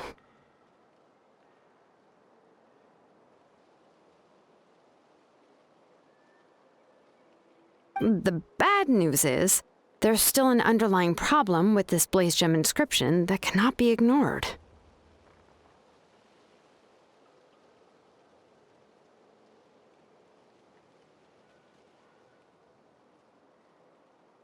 I believe I've mentioned this before. Ancient names operate with the help of the Wyab, granting them the power to read information kept in the ley lines.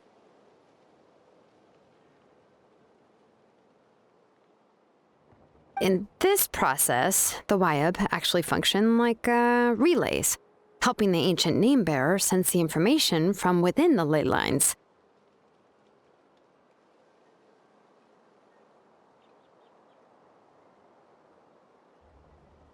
If you remove the Wyab from the process and don't use any tools, then finding a specific story is akin to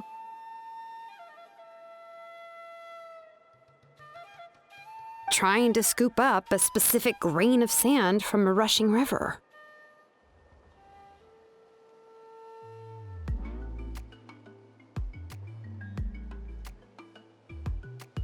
Yeah, exactly.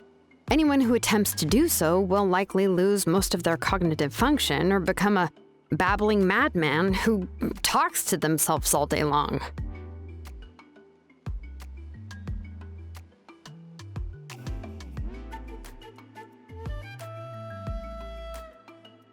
Now, let's consider the memories that Auntie has gathered as the ley line, and Nechka as the only ancient name bearer of this ley line.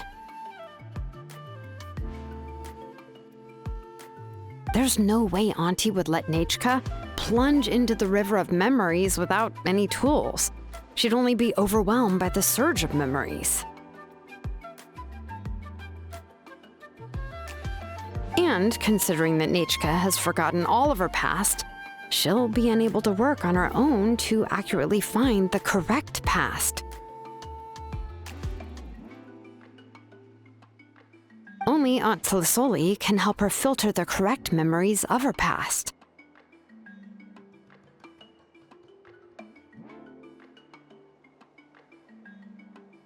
So, if my hypothesis is correct, Auntie is actually planning on turning herself into Nechka's Wyab to help her extract the corresponding memories in the different situations she may face. In an ideal world, this would be perfectly fine, as long as every extracted memory is correct. Nechka would essentially be getting her past back. And I also believe that there won't be any mistakes in everything that Auntie remembers about Nechka. But Auntie is not a Wyab. Her body won't be able to handle the load for long.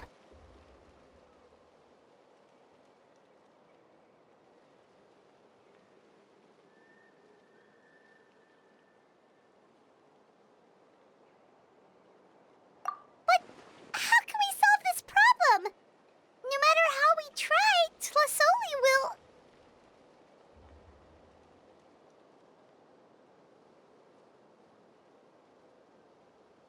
Names are blessings for the future from people standing in the past.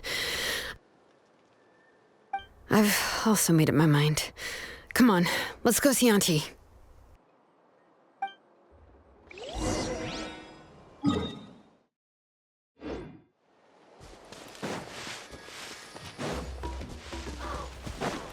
right. All right. Come on! All right. Show me your curve!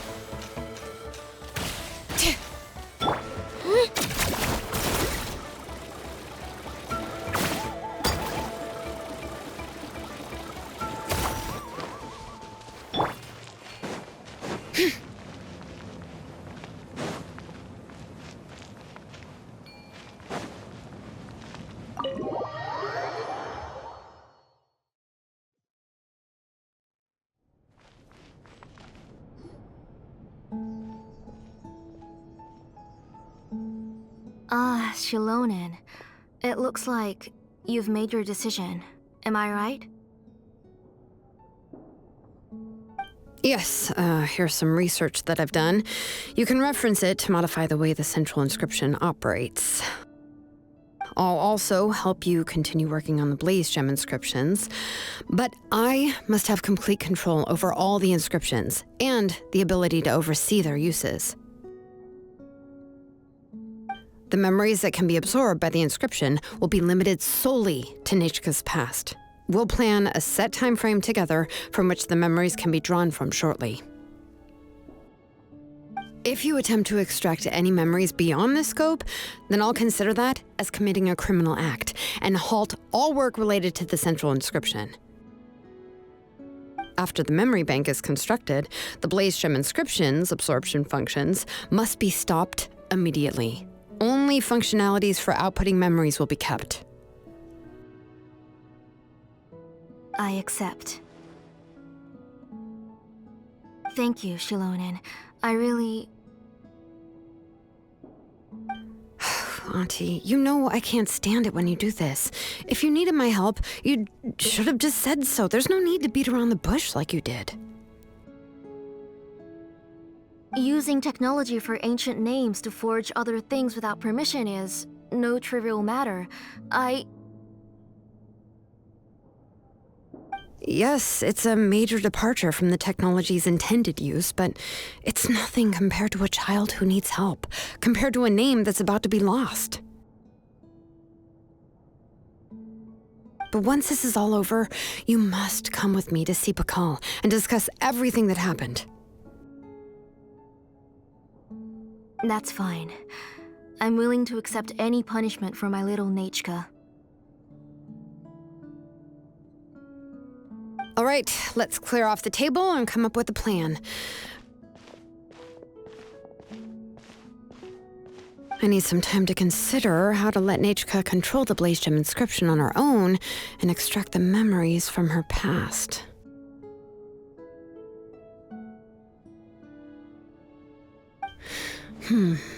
Oh, by the way, did you give the book to Nechka? How could I just hand her a birthday present that you specially brought for her? I've picked out a box and packaged it up. Wait till her birthday and then bring it to her. It'll be a nice surprise. No, it's just an old book. There's no need to...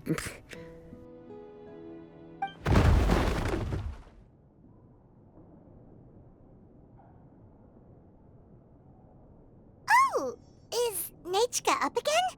But what was all that noise? It sounded like something broke. Uh-oh. What if something fell on her? We should check. Paimon will go have a look. Nechka, don't hurt yourself.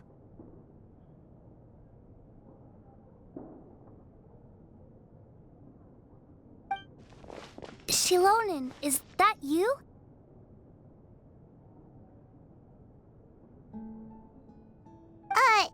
You're Nechka? How many times have I told you? Don't get out of bed on your own. You were running a fever yesterday.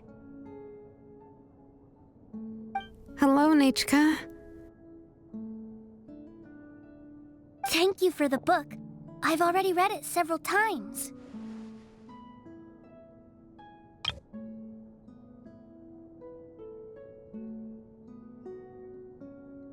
You've already read it? But didn't Tlasoli package up the book that Xilonen brought?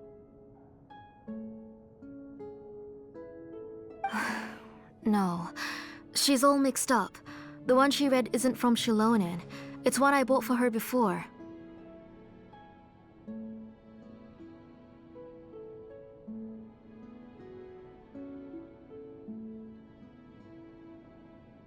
A few days ago, she told me she wanted a book. I know nothing about these kinds of books, so I had no choice but to go to the tribe and look for a copy. I eventually found one and bought it for her. I put it in her room once I got back. Soon after, she suddenly developed a fever.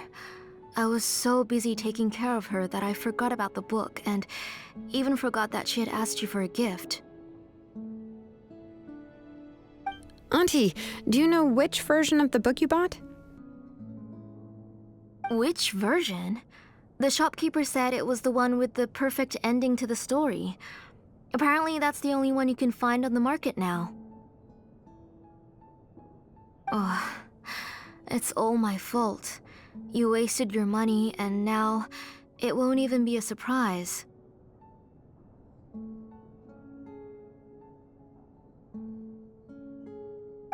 Oh, it's all right. It's just a book.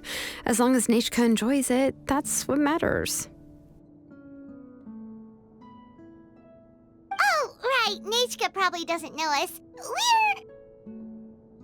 You're Paimon and Mr. Traveler. Mom told me about you. Oh! Seems like everyone knows who we are now.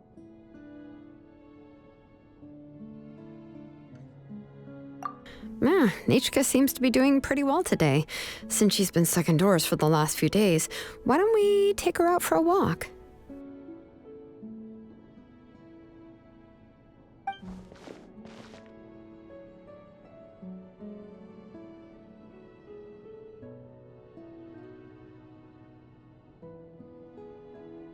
Take her for a walk. But considering her condition, I don't think she... Oh, don't worry, Auntie. She'll be safe with the Traveler and me. We won't leave the tribe, and if anything comes up, we'll be sure to find the doctor immediately.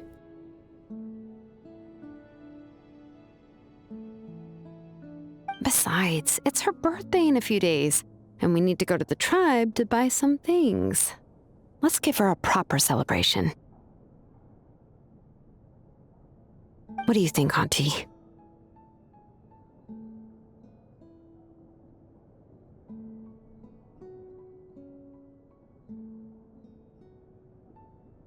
I promise I'll be good, Mom. Didn't you say before that I need more fresh air?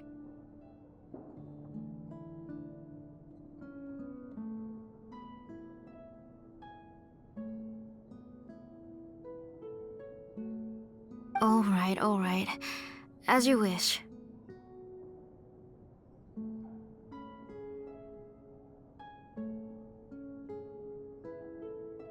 I also happen to have a few repaired blaze gem inscriptions that I need to get back to the tribe. We can go together.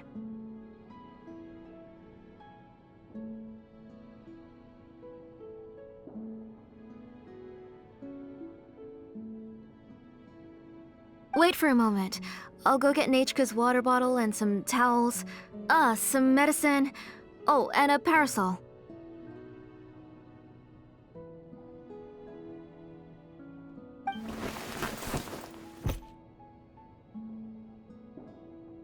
Talk about being prepared. It doesn't hurt to be prepared. Okay, let's go. Please be good now, Nechka. Don't cause any trouble for Xilonen and the others. Oh, you can let me carry these. And don't be a stranger, Nechka. Feel free to tell us anything. And even I was quite a handful for Auntie when I was little. Yeah! It's not off and you get to go out to play, so just have fun. Everything will be fine.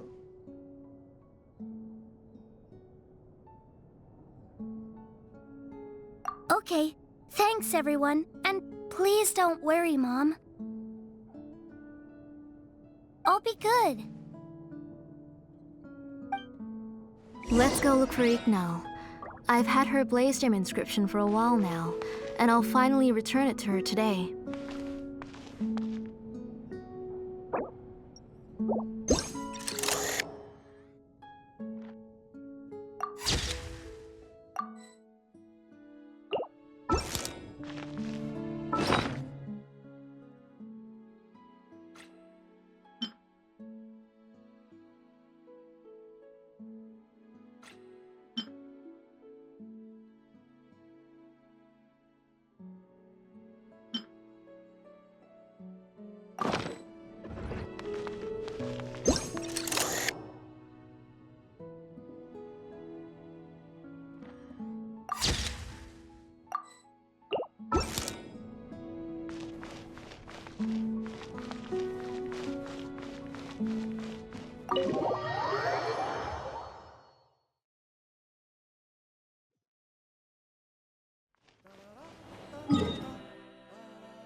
Tosoli, what brings you to the tribe today? Oh, and Nichka too! Oh, she seems to be doing much better now. She's even out and about. I'm sure it won't be long before she'll be playing with Chanil and the others. I hope so. Here, Ignal. This is your inscription. I've finished repairing it. Oh, thank you for bringing it back for me. Oh, by the way, I came across a piece of good quality ore a while ago. I was thinking of using it to make some pretty jewelry for little Nichka.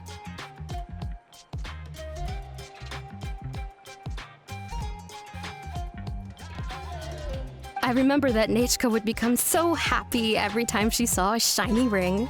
Right, Nichka?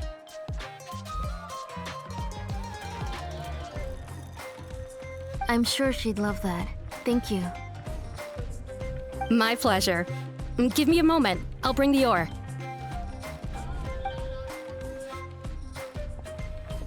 Oh, I can make the jewelry for her. What kind would you like, Nichka? I would like... something shaped like an embercore flower would be nice.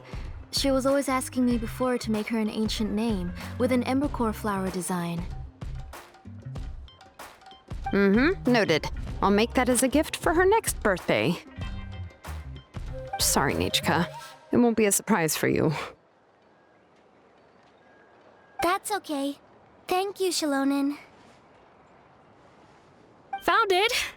Sorry to keep you waiting. Here, please take it.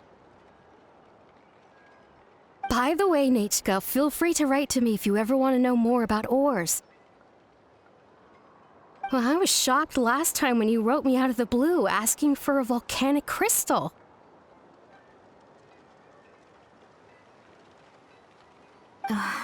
Sorry about that. She can hardly contain her curiosity now that she started to recover.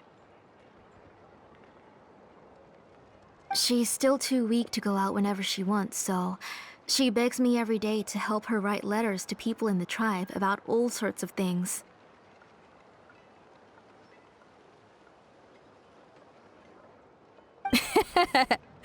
That's how you know she's one of the children of Echoes. It's normal for us to be interested in ore. Everything's looking up! Oh, we're just like the main character in the new version of To Kill the Brave, when he was about to save his brother Rimac. According to the story, we should be right around... let Paimon see...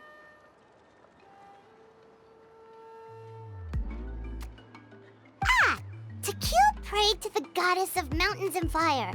Let my brother's name ever live on. I am willing to sacrifice my heart and blood in return.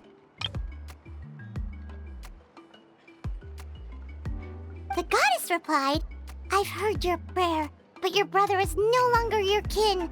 His name has sunken into the deepest of depths." Then Tequil said, "Turn my blood to fire so my heart may illuminate the depths. I will bring my brother back before my blood runs dry." Oh, you remembered that whole line, Nechka? Paimon remembers that's exactly what the book... huh? Wait, what did the book say?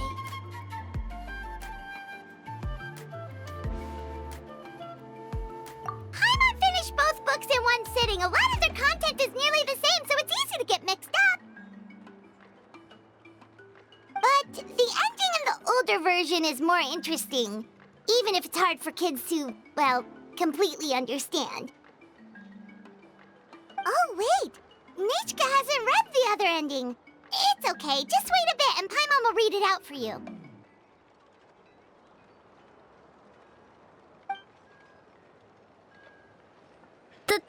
That's not true. Actually, I already know the other ending. You already know the other ending? But didn't you only read the edition your mom got for you? Hey, what are you all chatting about so happily? Huh? Mom, Mr. Traveler and I were just talking about the ending of that book. We were just talking about how the bad guy was defeated and everyone returned home safely. It's a really happy ending.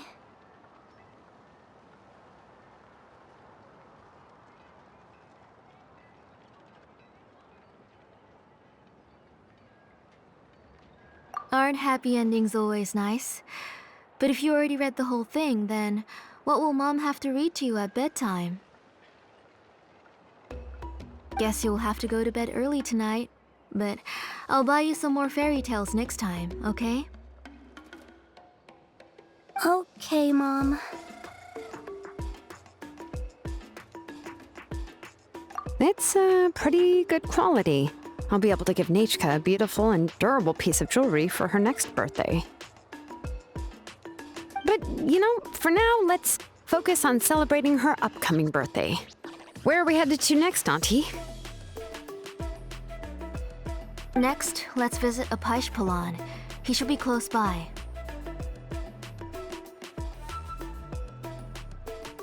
Stay close, Nechka. Don't go too far.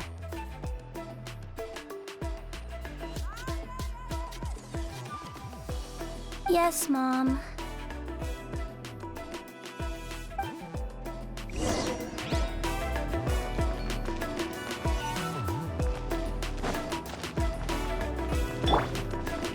All right. Why do my eyebrows keep twitching today? Strange.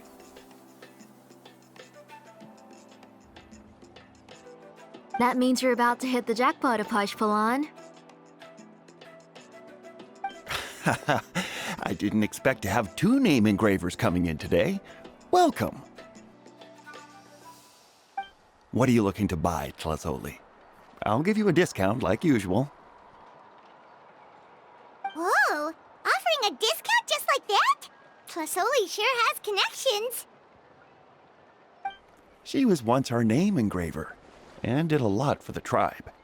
It's only fair that I offer her a discount. Thank you for your generosity. I've finished repairing your Blasium inscription. Here, have a look. Come on, Nechka. Say thank you. Thank you, sir. Oh, so this is Nechka. Tlazoli has shown me some pictures before. It looks like you're doing much better now. How about this? Go ahead and pick anything you'd like from the store. Think of it as a gift from me. No, that's all right. Mom told me that you've already given a lot to our family. Oh, well, that was for your family. I've never given anything just for you. If you don't feel like it, you can also let your mom choose for you.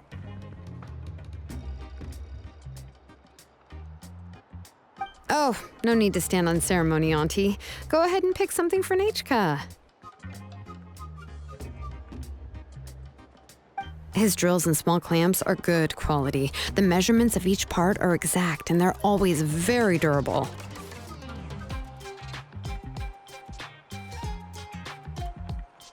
I always come here to buy things if I find myself in a pinch. Oh, do you have any child-friendly safety scissors? I remember seeing a few different styles.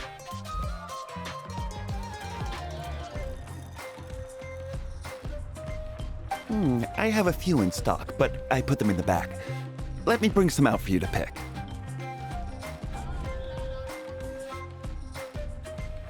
Oh, no need to bring them all the way here. Why don't we just go in the back and choose there? It should only take a moment.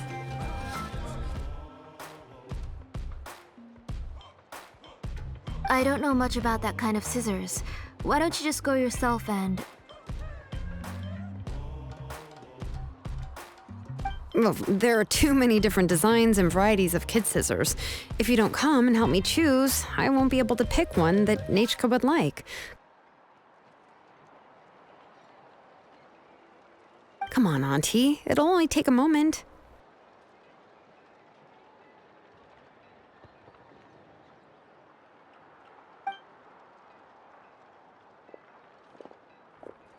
And there goes Xilonen dragging Tlasoli off to buy more stuff. Oh, what a busy day.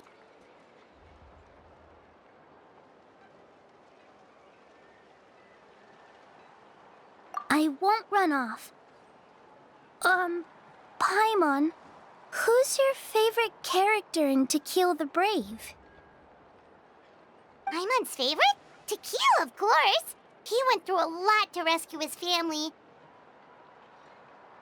In the old version of the story, he was never able to reunite with his family, but he was still really strong and fought as best as he could.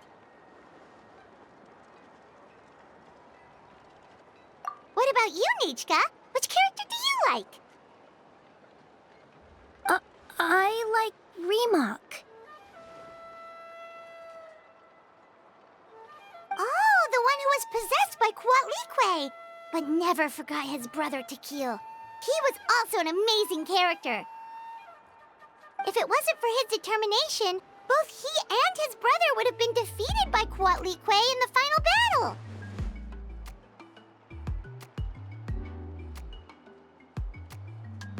Of course! A story's only interesting if you can really get immersed in it. Hey, Nechka, why don't we play pretend? You can be Remak, and Paimon will be Tequila, okay?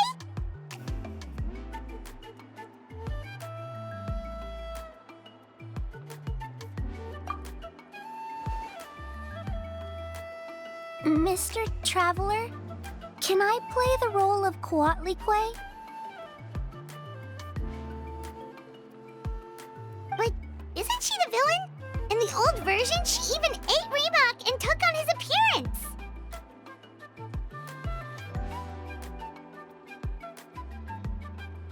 Ah, right. She read the version with a happy ending. And that one, Quatlique was defeated and the brothers both survived.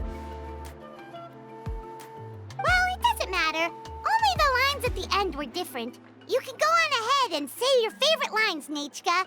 Paimon's read both versions, so she'll be able to play along.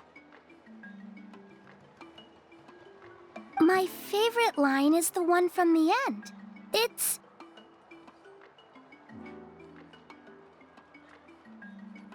Come here, Nechka. Look at you. You're sweating. Mom! Let me wipe your forehead. Now, drink some water. This child. You forget everything as soon as you start playing. We've picked something up for Nechka. A Paishpalan will deliver it to Auntie's house once he's packaged it up. How was Nechka? Oh, we were just about to get to the exciting part.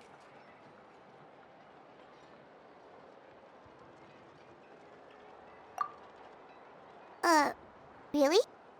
Oh, now that Paimon thinks about it, Xilonen has dragged Tlisoli away from us a couple of times now. But why?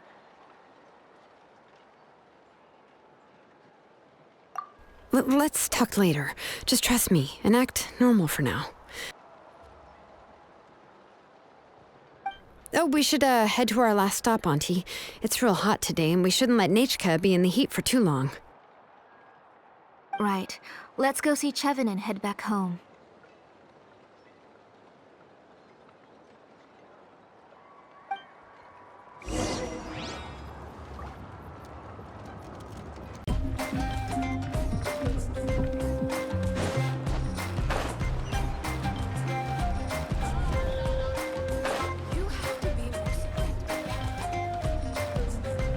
I finished repairing your Blaze Gem inscription, Chevin. I've also reinforced it so it shouldn't fall apart so easily now. Thank you. How about the volcanic crystal? Was it usable? Yes, thanks for that. You're welcome. I just want to see Nechka get better. Thank you, Miss Chevin. It's fine. Honestly, you're both too polite for your own good.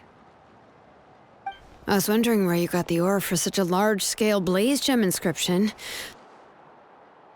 So you must be one of Auntie's accomplices, then.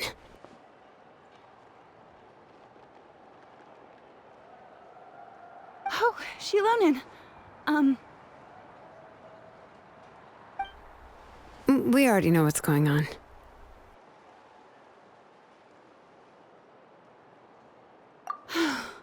You had me worried there. I thought we'd been found out. We'd be in real trouble if Bakal ever got wind of it. To be honest, I won't be able to cover it up for much longer. I've been traveling away from home every few days, and the ore reserves have noticeably decreased. The last time Bakal came and asked me about it, I could only say that I'd been using up a lot of ore to research new styles of jewelry. As for why I had been leaving so often, I said that I had found a new ore vein and wanted to extract some new gems from it.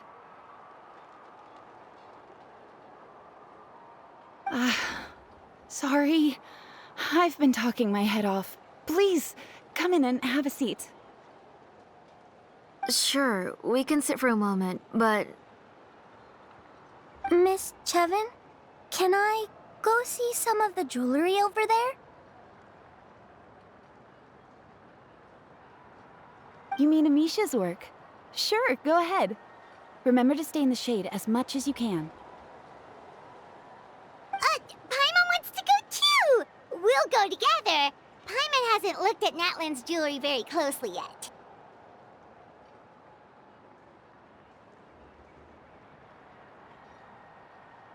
Really?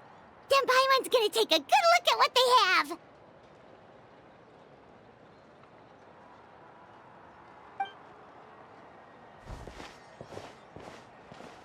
You haven't bought any jewelry for a while, Auntie. Why don't you pick one out?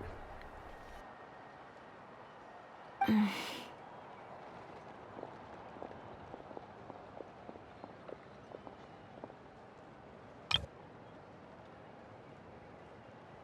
on, Nichka! We don't know anything about Natlan's jewelry, so you can help us pick something out! Mr. Traveler,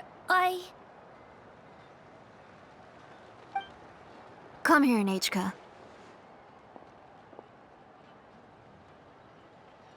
Huh?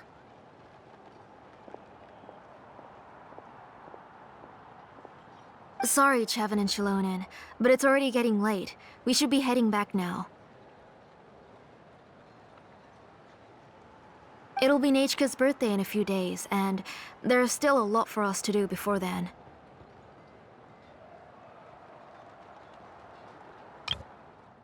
It'll be Nechka's birthday in a few days, and there's still a lot for us to do before then.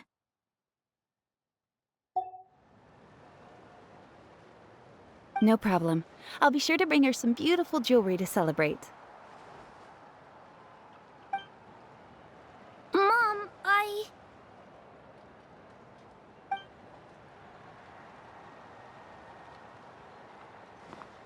You're getting hot again.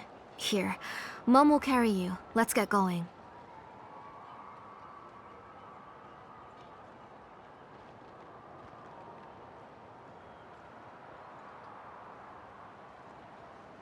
You forget to take care of yourself once you start playing. Let's go back and we'll have a talk.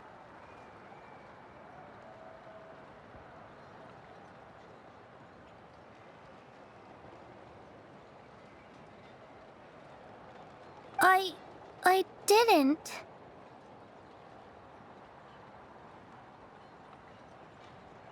Nachka, I never taught you to lie. Sorry, Mom.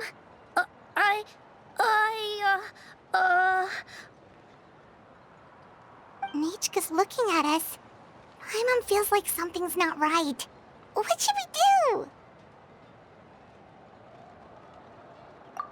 No, Nichka was having so much fun today that she forgot the time. It's not a big deal. Let me help carry her home. I'm worried you would also have to recover if you carried her the whole way. No, it's fine. I'll carry her. Let's go, Nachka. It's time to go home.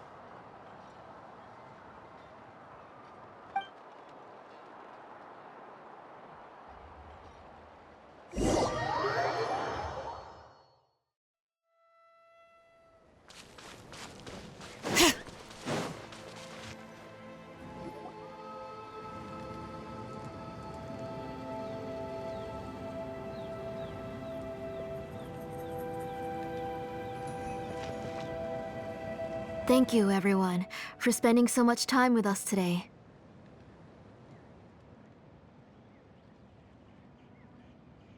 Please be sure to come to Nachka's birthday party.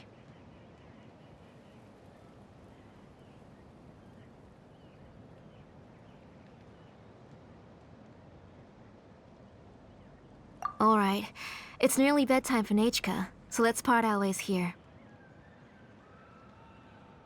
Oh, Auntie, remember to give her the book, that copy of To Kill the Brave I brought. I went to a lot of trouble to find it. I understand. Really, do you think I'd let your efforts go to waste? It's very special to receive a book from you. I'm sure she'll put it somewhere safe. Right, Nachka?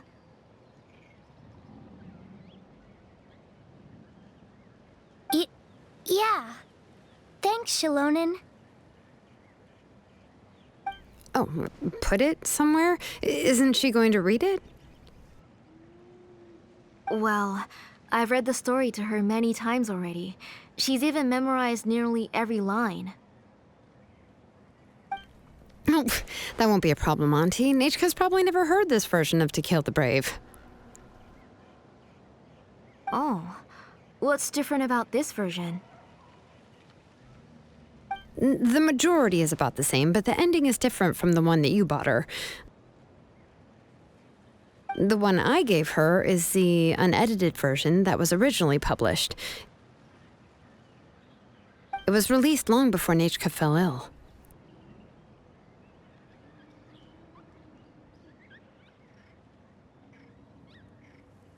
Oh, but I remember you were never very interested in fairy tales, Xilonen.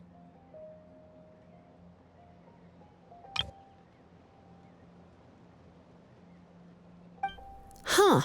Well, I was just thinking that if what you said about Nachka's illness is true, she shouldn't be able to remember anything about her past before her illness. So, the ending to the original version of To Kill the Brave is also part of the past that she should have forgotten. In other words, if she hasn't recently read the old version of the story, then she shouldn't possibly know the ending, right? I don't understand. Why are you so concerned about the ending of this book? Even if she does remember the ending, what does that prove?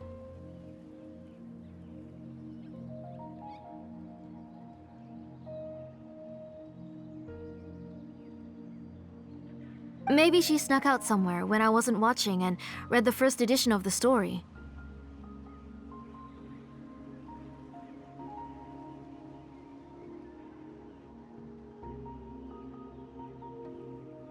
Oh, okay, that is a possibility. After all, she does remember things that have happened recently.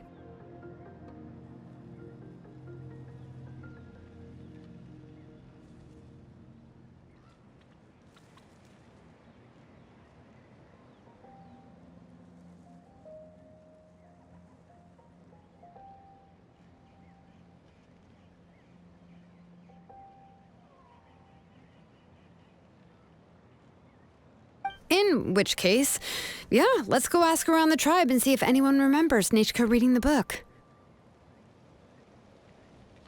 There are only a few shops in the tribe that sell books, or we can just ask Nechka where she'd read it. The booksellers all have inscriptions, so there's a chance that their memories... So, you admit that the inscriptions can affect the tribe's current memories?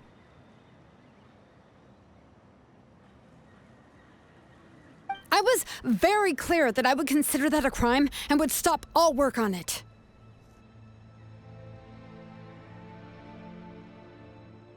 There must be a few more books at home. I do not wish to see your blood be reduced to ash, but I have seen the light of your heart and spirit. I beg your pardon? Nechka, where did you read that book? Answer me. Go home, Nechka.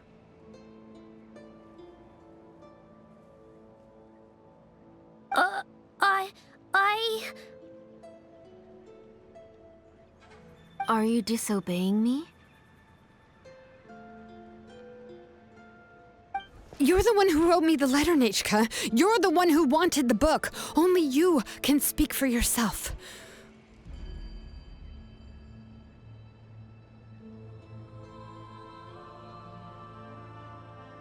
We're listening, Nechka.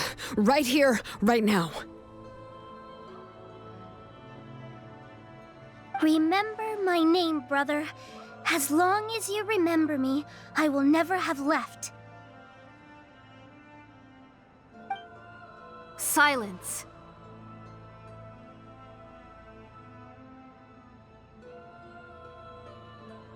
That's the line from the old ending. Nechka remembers it. I know everything. Xilonen, help me, please.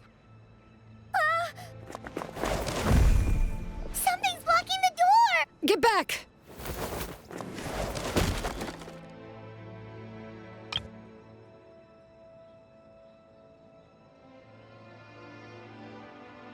Xilonen, wait for us.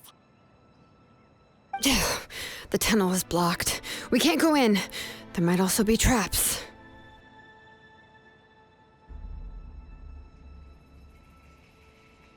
Whoa. What are all those things on Nechka's walls? It seems Auntie put all the extra inscriptions she made here.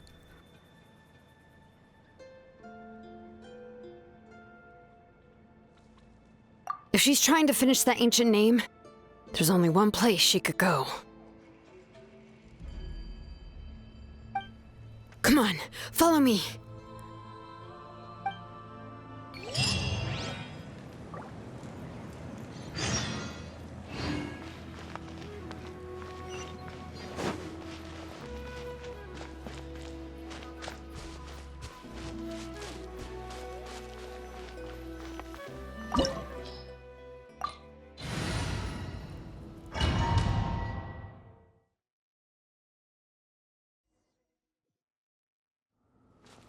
What is this place?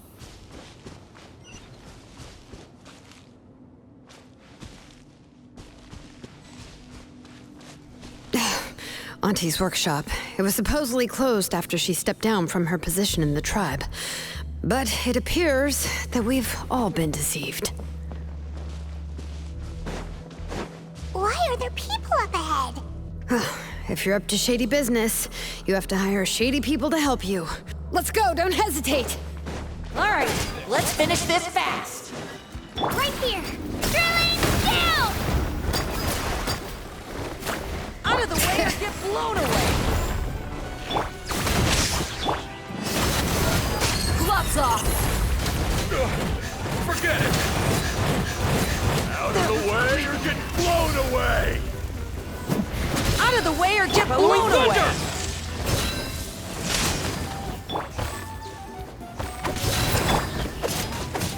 That was quick.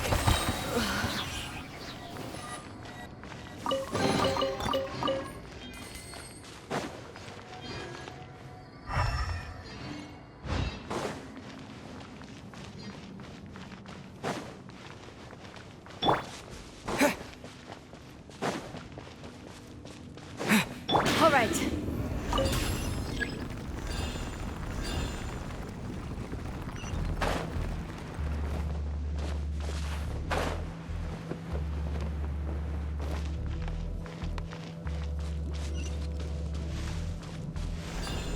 Bring it!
Come on! Show me your courage! Right here! Clear the area! Hear the echoes of the valley! Out of the way or get blown away! You asked for it.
Right here!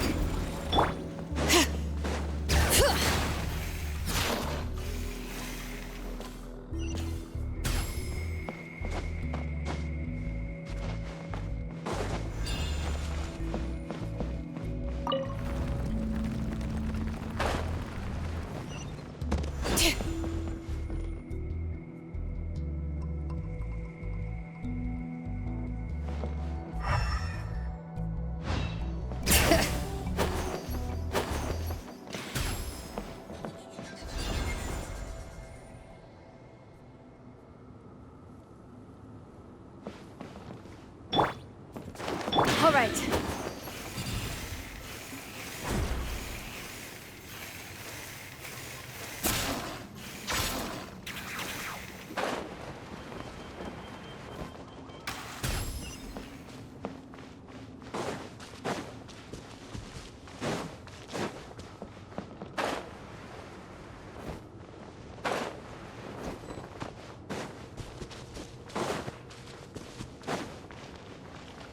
All right, let's finish this book alive. Lightning slash! Let her rip! Out of the way, or All right. get blown away! That was quick. That was quick. That was quick.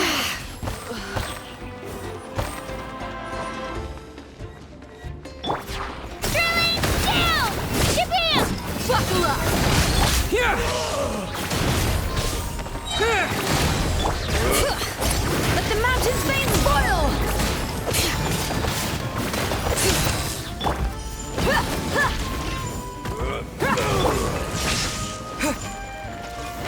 All right.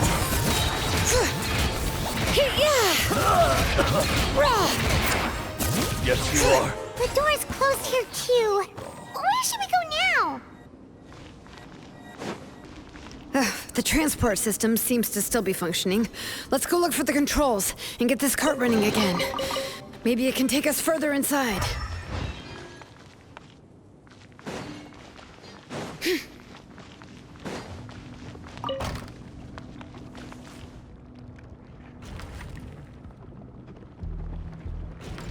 All right, let's keep going.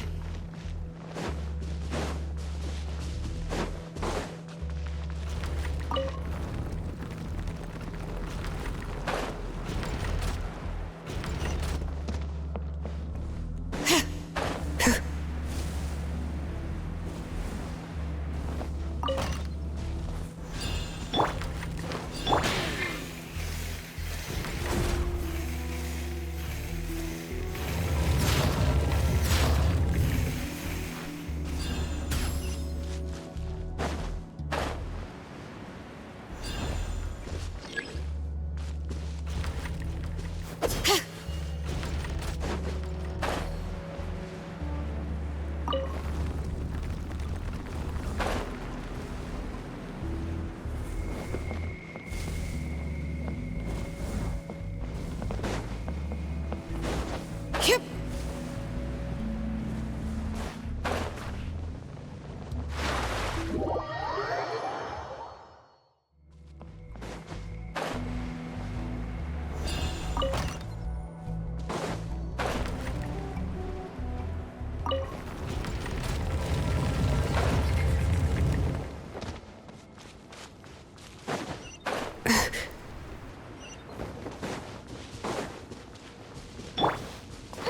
All right.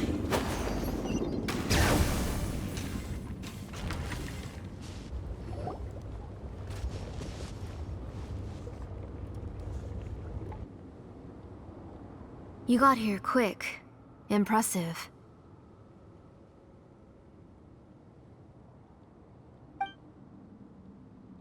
Nechka's up there! What are you planning to do to her? I never lied to you. All this time, I've only been trying to save my daughter. Even though she's not my daughter yet. But once everything is over, she will really become my Nechka. What is she saying? Is she not Nechka? So you figured it out. I want to use memories to awaken my Nechka.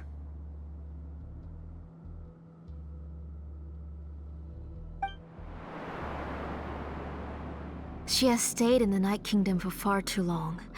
She's afraid of the dark and cold.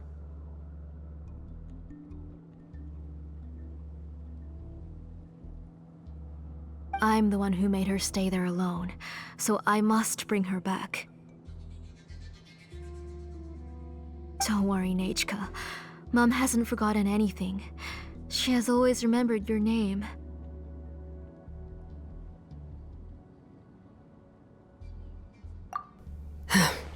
I'm afraid so.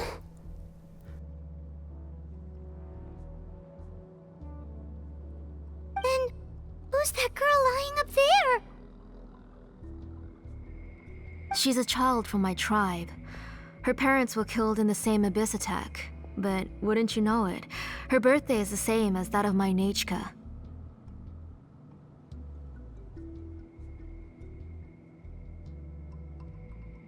I raised her and took care of her for many years. I thought that taking her in would help me feel better. I was so happy the first time she was willing to call me Mom. But then, I suddenly felt very, very scared.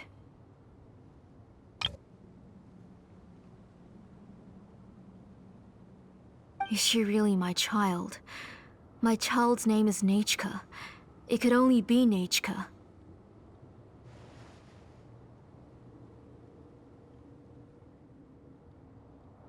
How could I be happy? My little Nechka is still waiting for me to get her home. As I said, I only want to bring Nechka back, even if it costs me everything. And now, the time has come for me to pay.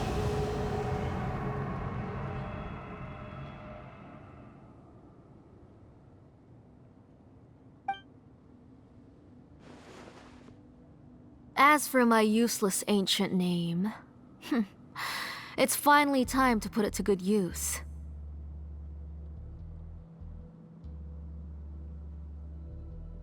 If you're not willing to help me, then you can become the fuel for Nechka's ancient name.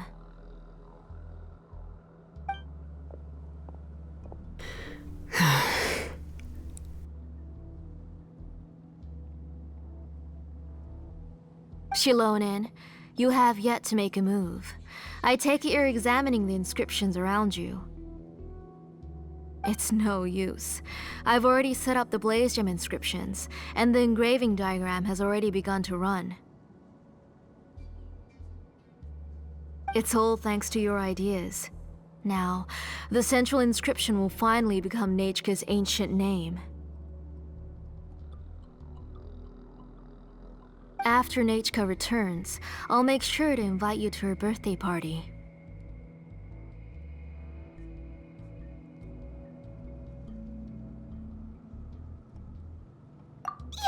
You're not gonna go up there, are you?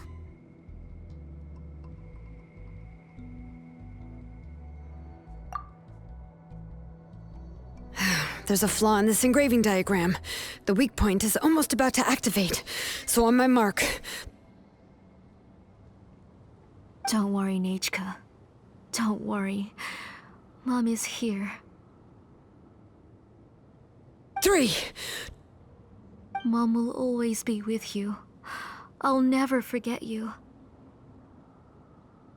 2. Wake up, Nechka. Now. Please, wake up. 1!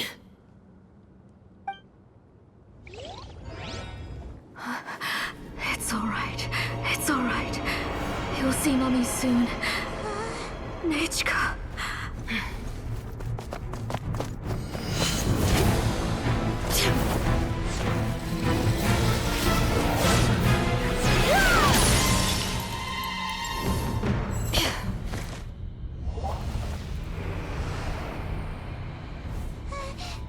Keep back! Those are distorted thoughts. And the mists are the thoughts' twisted cries. If you become tainted by them, they will control you, and you'll never be free again. Where are you? I don't want medicine. It hurts. It hurts. Why am I alone? Nechka, why? No more medicine. Will you stay with me forever? Please never leave me again.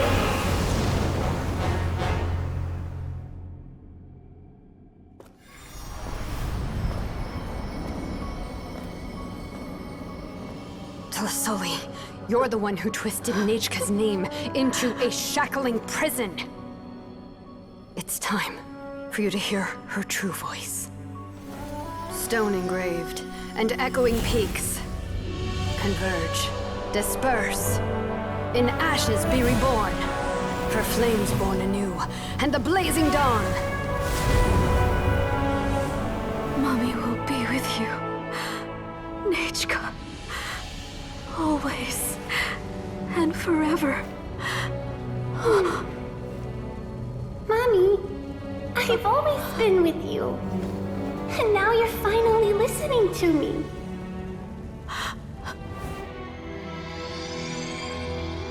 The old births the new, as flowers shield the roots, so life ever cycles until we return to the loam. We've known each other a while, but we've never met. You're Nechka? Yes, but I still don't know your name. My name's Nepeka. It really suits you.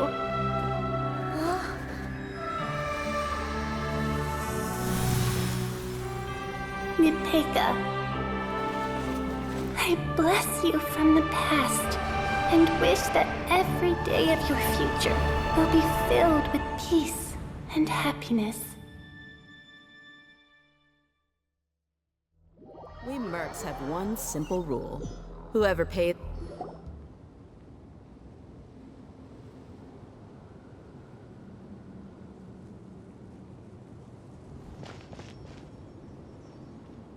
I saw Nechka and was speaking with her, but now... Where did she go? Nechka? Nechka? Where are you? Answer, Mummy. Please. Please. Xilonen, you saw her too, didn't you? You saw my little Nechka. I felt her hands and hugged her. I was right. I was right. Those gray shadows were just a minor mistake. I just need to restart the ritual again. Alright, I'll start it again and Nechka will... Have you still not come to your senses, Auntie? What senses? I was not wrong. Nothing about what happened was wrong. She's just a little upset and was trying to ignore me. That child sure knows how to throw a tantrum. But I understand. I can accept that.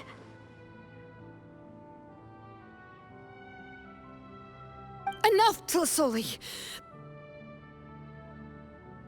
The person you summoned with the Blaze Gem inscription wasn't the real Nechka at all. You collected memories of Nechka from countless people, but you forgot one thing. Among what you gathered were not only real memories, but also countless emotions. Didn't you realize what kind of emotions people would feel upon seeing Nechka's condition? When people held a dying child's hand, when they felt her faint breath and saw the helplessness in her eyes, when they sensed her body growing colder and colder, what could they feel but abject pain and sorrow? I took those emotions.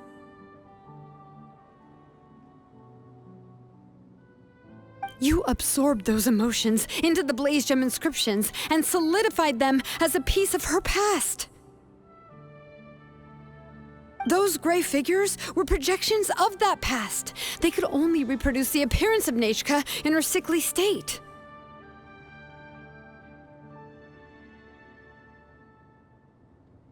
What the real Nechka wished to say was drowned out by those twisted and painful thoughts. I didn't want things to turn out like this. All I wanted was to remember Nechka, to see her again. Nechka has always been with you, Auntie. Everything has long been recorded on your ancient name. The one you said was useless.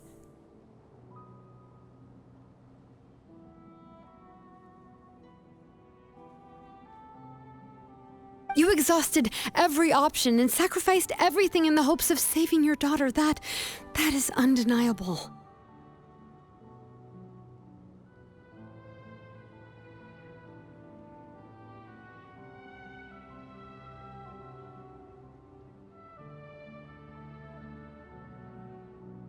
But have you forgotten the true meaning of your own ancient name?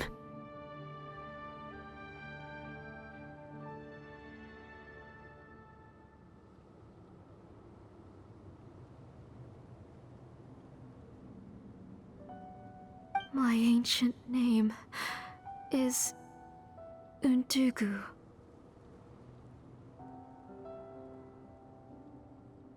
The immovable love between you and Nechka has already been recorded in your ancient name, but you chose to ignore that. Names are blessings from the past to the future. You told me that, Auntie. You gave Nechka her name, her first blessing. But now, you've turned her name into a prison by taking an innocent child captive, and you've imprisoned yourself.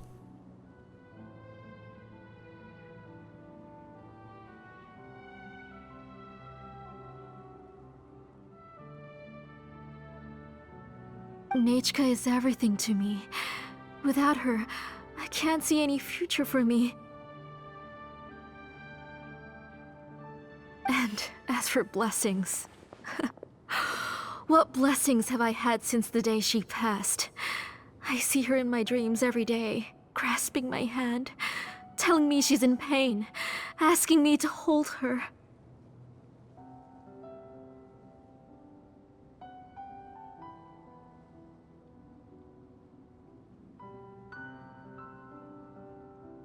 But I can't say anything.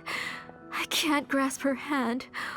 All I can do is shout her name over and over again until I wake up.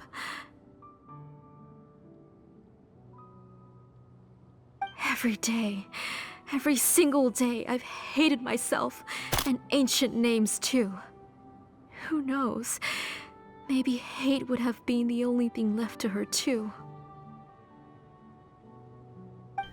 You think Nechka would have come to hate you?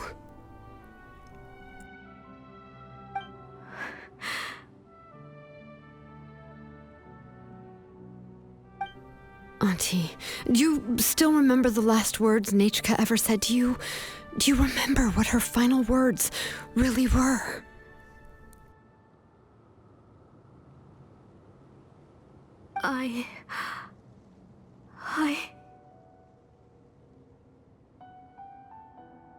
The reason you haven't felt blessed is because you've forgotten the true past.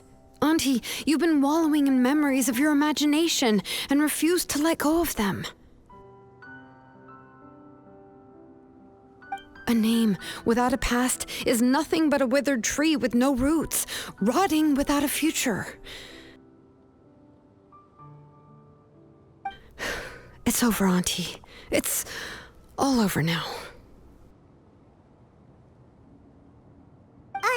Slowly now. Why don't you stay lying down? Oh, on second thought, this might not be the best place to rest. Xilonen, Nechka, Napecha can already stand now, so we made our way over. Thank you, Paimon and Mr. Traveler.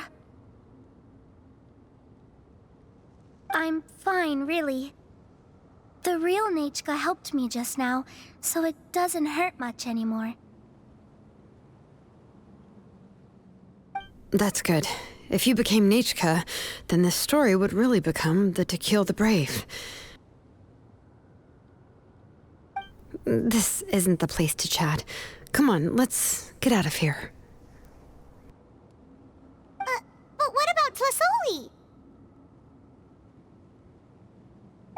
Oh, don't worry. She won't be able to cause any more trouble now.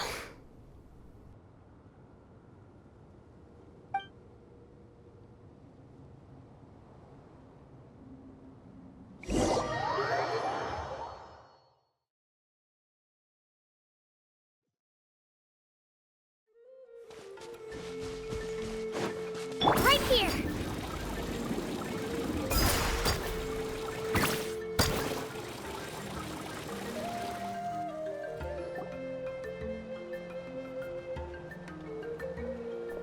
All right, I've locked Auntie in the house with a few ropes. I'll take her to the tribe shortly to be punished for what she did. As for now, we can get away from the house and get some sun. After dealing with all of that, I'm completely out of energy.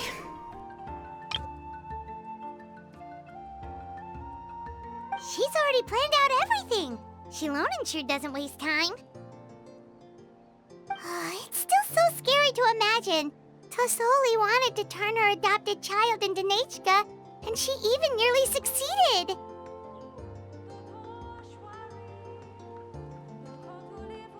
Yeah, she was so cool in the final moments. She went right into action and took control of the situation instantly. Well, it's all thanks to Nepeka's resilience. She never gave up. If it weren't for her bravely trying to get help, then I wouldn't have noticed Auntie's plan so easily.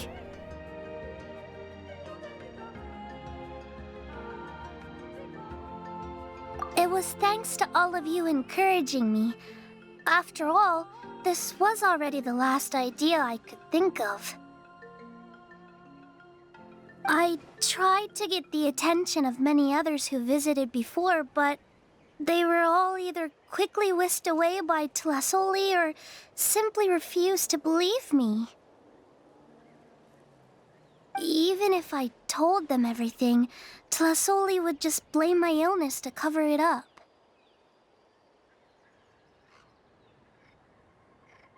All she had to do was start to cry, and then the guest would try to comfort her, but completely forget about me.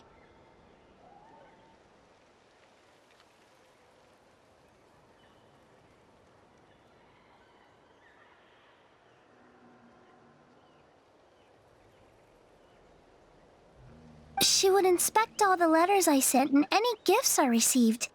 And then, if I didn't comply, she would force me to drink some strange medicine. It would put me to sleep for a few days, and it would be hard for me to remember anything. I would see a lot of weird things while I slept, and the walls around me would start talking. I would be so scared every day. If I wasn't able to get your help this time, I might have just given up. You have us now, Nepeka. If anyone dares to hurt you again, the Traveler and Xilonen will send them flying! Yeah. Sorry, I just can't help it.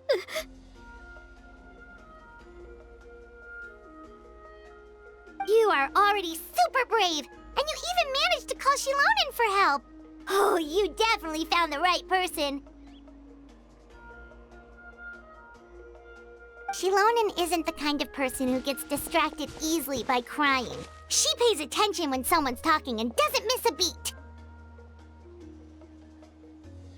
And it was because of your help that I was able to pick up on the details. Without you, it would have been extremely difficult for her to communicate that she needed help.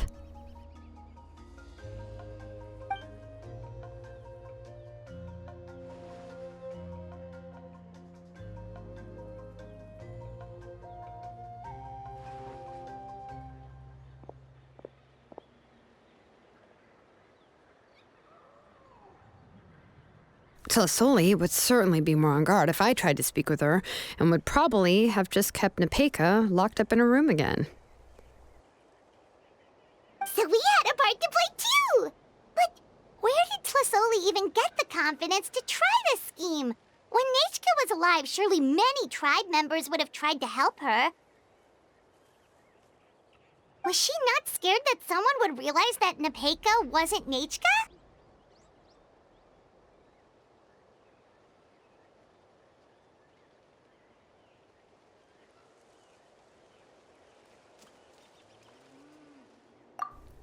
That's certainly a possibility. The inscription she created would not only collect information related to Nechka's past, but also actively erase people's memories of Nechka.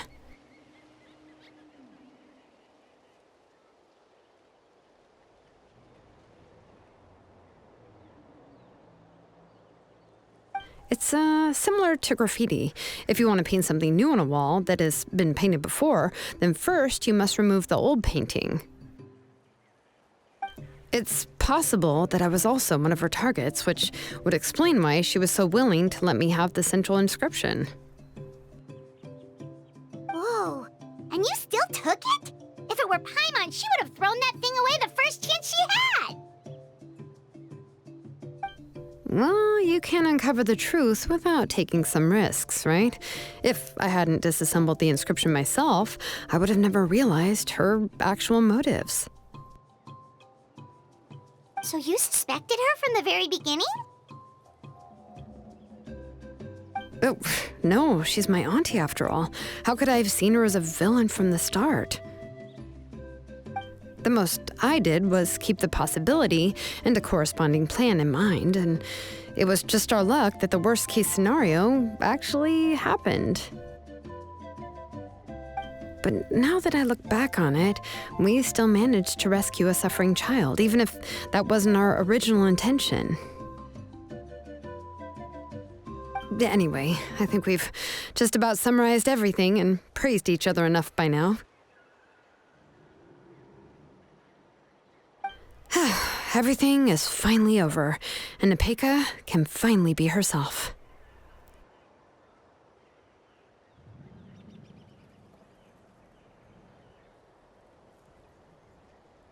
So, what should I do now, Xilonen?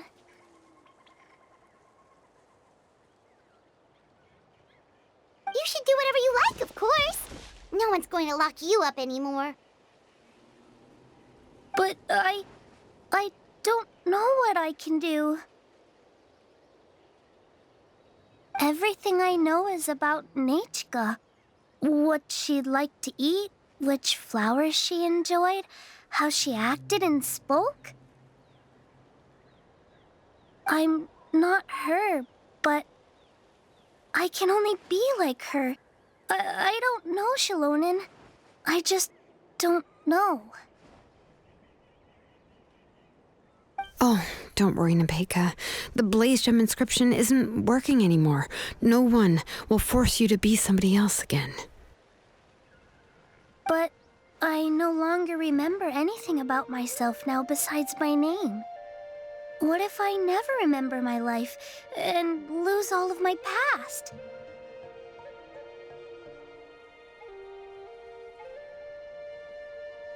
I'm scared, Xilonen. What should I do? Oh, don't cry, Nepeka.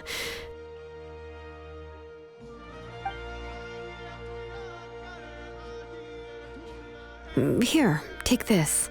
I took some ore from Tulasoi's collection and made this as a mold. A Blaze Gem inscription! You can make them too? Oh, of course not. It's just a pretty piece of stone. Take it.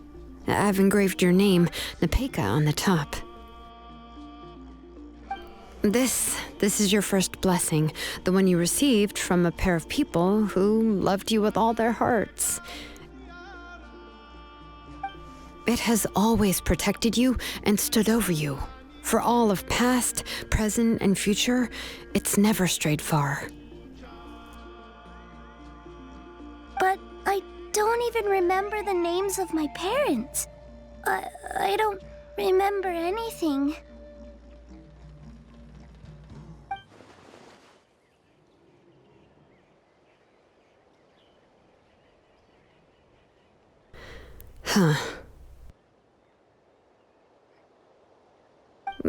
I won't make any big promises and say everything will return to normal.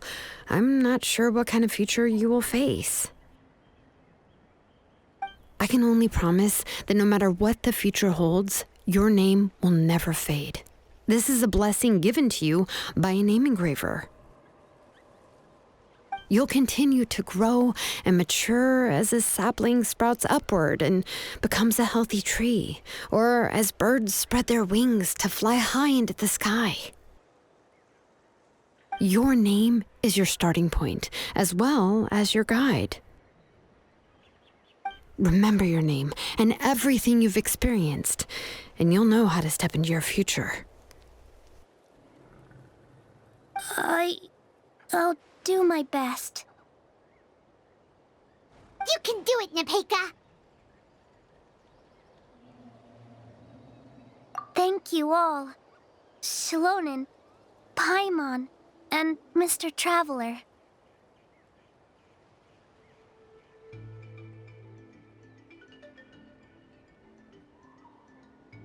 If you really can't come up with what to do, don't worry. Just relax and take it easy.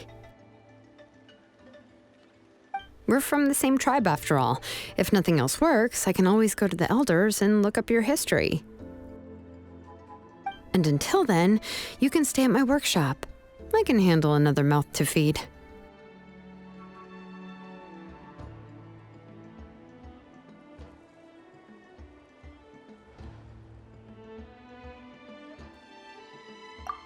I don't know if the plan will work. I'm not even sure who I should look for. Well, rather than placing our hopes on a plan that relies so heavily on luck, we should just focus on ourselves. Well, anyway, enough about all that for now. Let me take Tlasoli back to the tribe first. Oh, come with me, Nepeka. Oh, gosh. I nearly forgot that we haven't even had dinner yet. What would you like to eat? Huh? Oh, anything. I'm not picky. Oh, good. Let's go. We have a lot of work to do. We have a very busy future ahead of us. Oh, and one more thing. Happy birthday, Nepeka.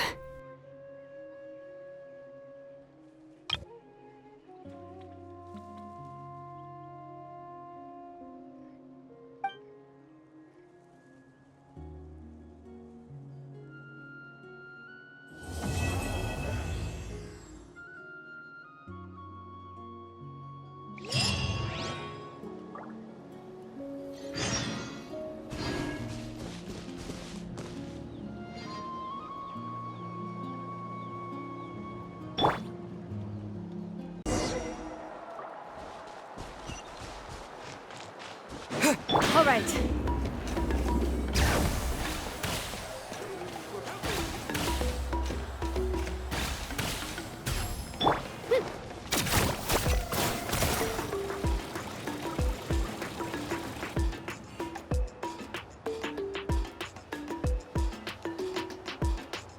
Oh, you're here.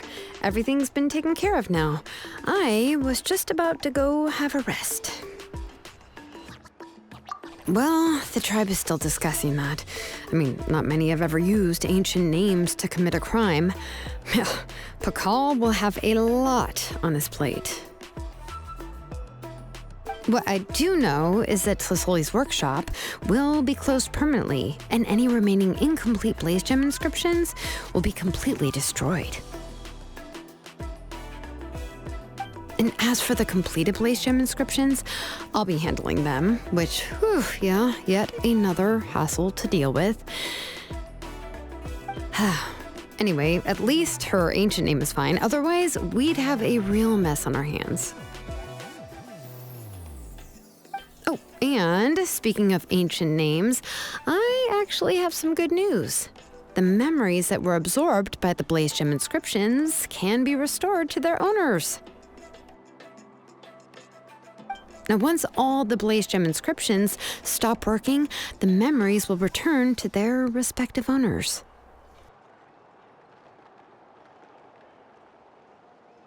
Yeah, that's right. Huh. Wait, now that I think about it, in her attempt to get Nechka to come back, Auntie made the entire tribe forget about her.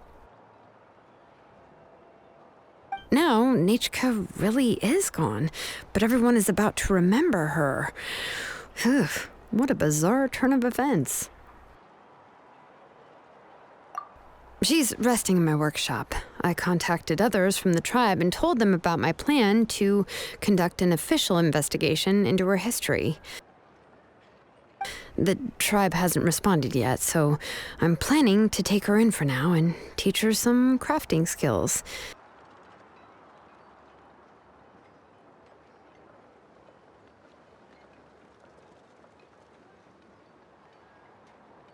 But that's for another time. For now, she should just rest and sleep. After all, she's got a busy future ahead of her.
I want to grow up faster.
All right.